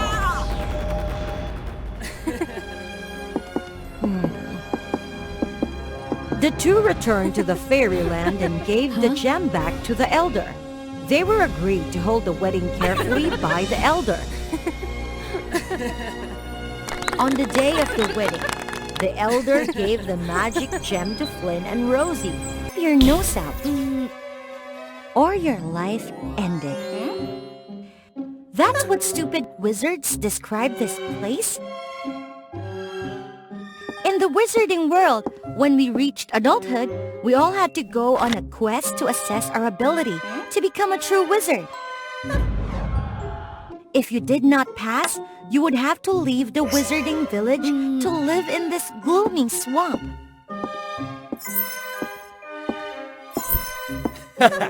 So you're so bad that you were sent here? I'm Akasha, the ultimate teenage dark wizard of all time.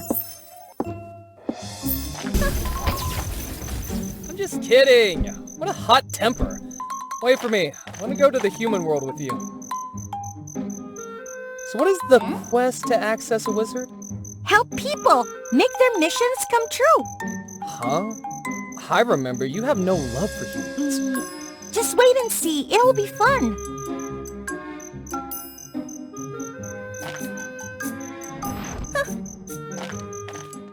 As I thought, the eager atmosphere of the apprentice wizard filled the entire room.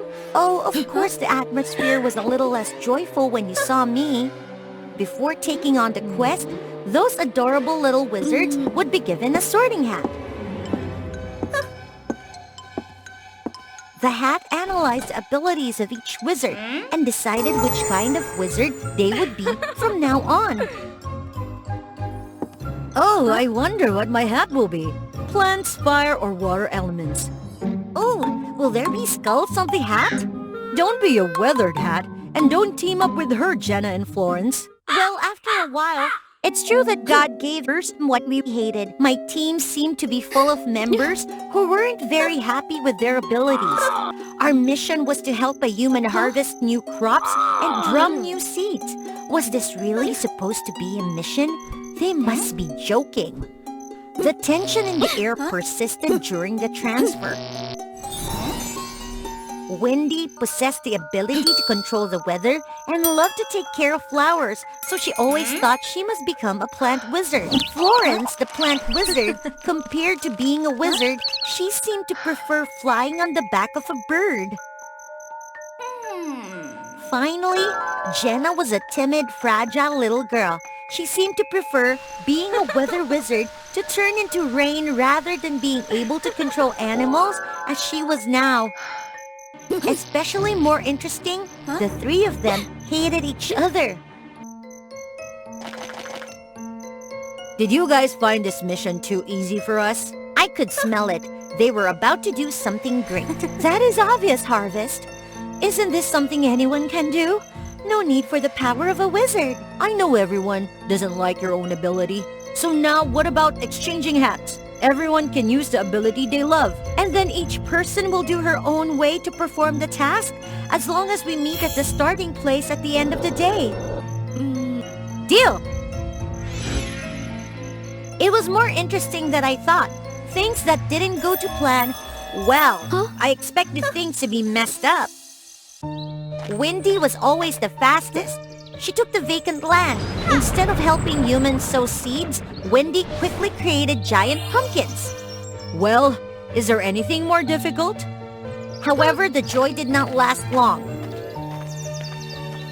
Those pumpkins grew and grew until they exploded. It was all water inside. They quickly turned into floods, flooding the fields, including areas with unharvested crops. Two good teammates did not seem to intend to help their friend overcome the consequences. The garden was the area that belonged to Florence. She confidently recited an incantation to call the birds to come and help her harvest. Ah! Why are all the birds destructive like this? Don't make a mess! Get away! Hey, I'm not making a mess. Soon the garden was in ruins like Wendy's field just now. Before the catastrophic mistake of her teammates, Jenna was not easily discouraged. Well, what a commendable virtue. I knew she was trying to prove she was the most excellent one. However, instead of driving away the bad birds, Jenna surprised me in another way. She really had the ability to become a villainous wizard. Look at the ice monster she created. No, impossible. Are you stupid, Jenna? Run! From what I can see, you are all equally food and useless. Do you still think the task is too easy? So let me help you make it a little more difficult. You are a wizard, but you are helping an ice monster. It doesn't matter, as long as it makes me stronger.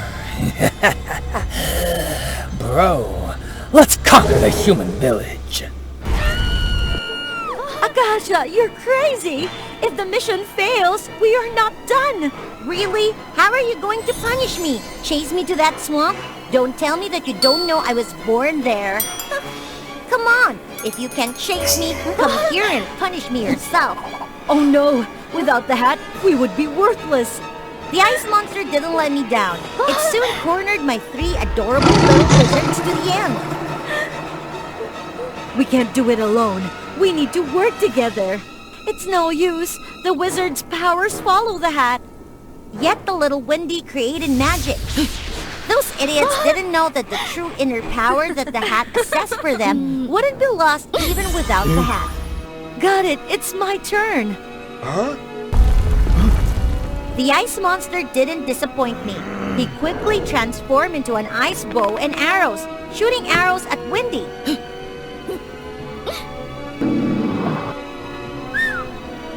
Oh no, he was not as agile as I expected. The light Wendy created grew more and more intense, causing the monster to scream in pain, his outer ice armor slowly melting. The time to watch the drama ended here. I still had to handle them myself.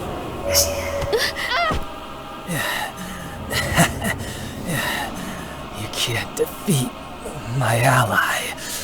Great! I know they're nothing compared to you. Come on, Dark Wizard. What are we going to do next? Look at those pathetic little brats. How dare you ruin my ice armor?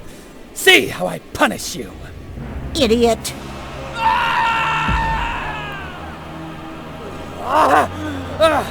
What are you doing? This was the end of the ones who were talkative and conceited.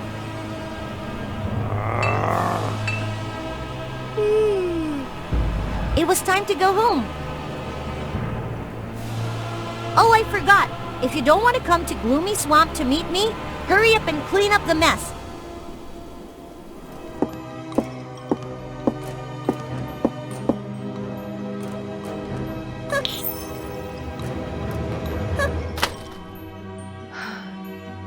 There really was no place like home. Being in contact with honest wizards for too long was exhausting.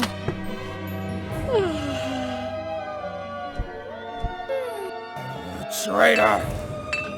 What do you really want? I thought we were villainous allies. Ally? I remember I never said I would be on your side, right? Villainous? It sounds good, but half-baked villains like you annoy me too much.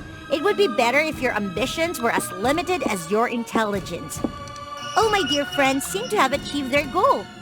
Why do you make me stronger? Don't you think wizards love to care for others and like to work redundantly? No pain, no gain. Humans are starting to rely too much on wizards just because wizards are always running to help. That's not helping. Obviously, they were making humans be weaker. Besides, the group of apprentice wizards had friction at the beginning, and there were too many contradictions. Only when they have a common enemy threatening their interests and lives can they unite together. Liar! You dare to use me? If I can't get out, let's see if you can still be as cocky as you are now.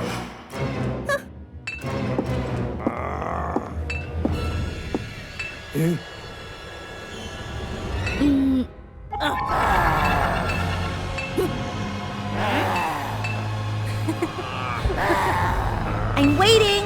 Now say hello to the villains in my collection.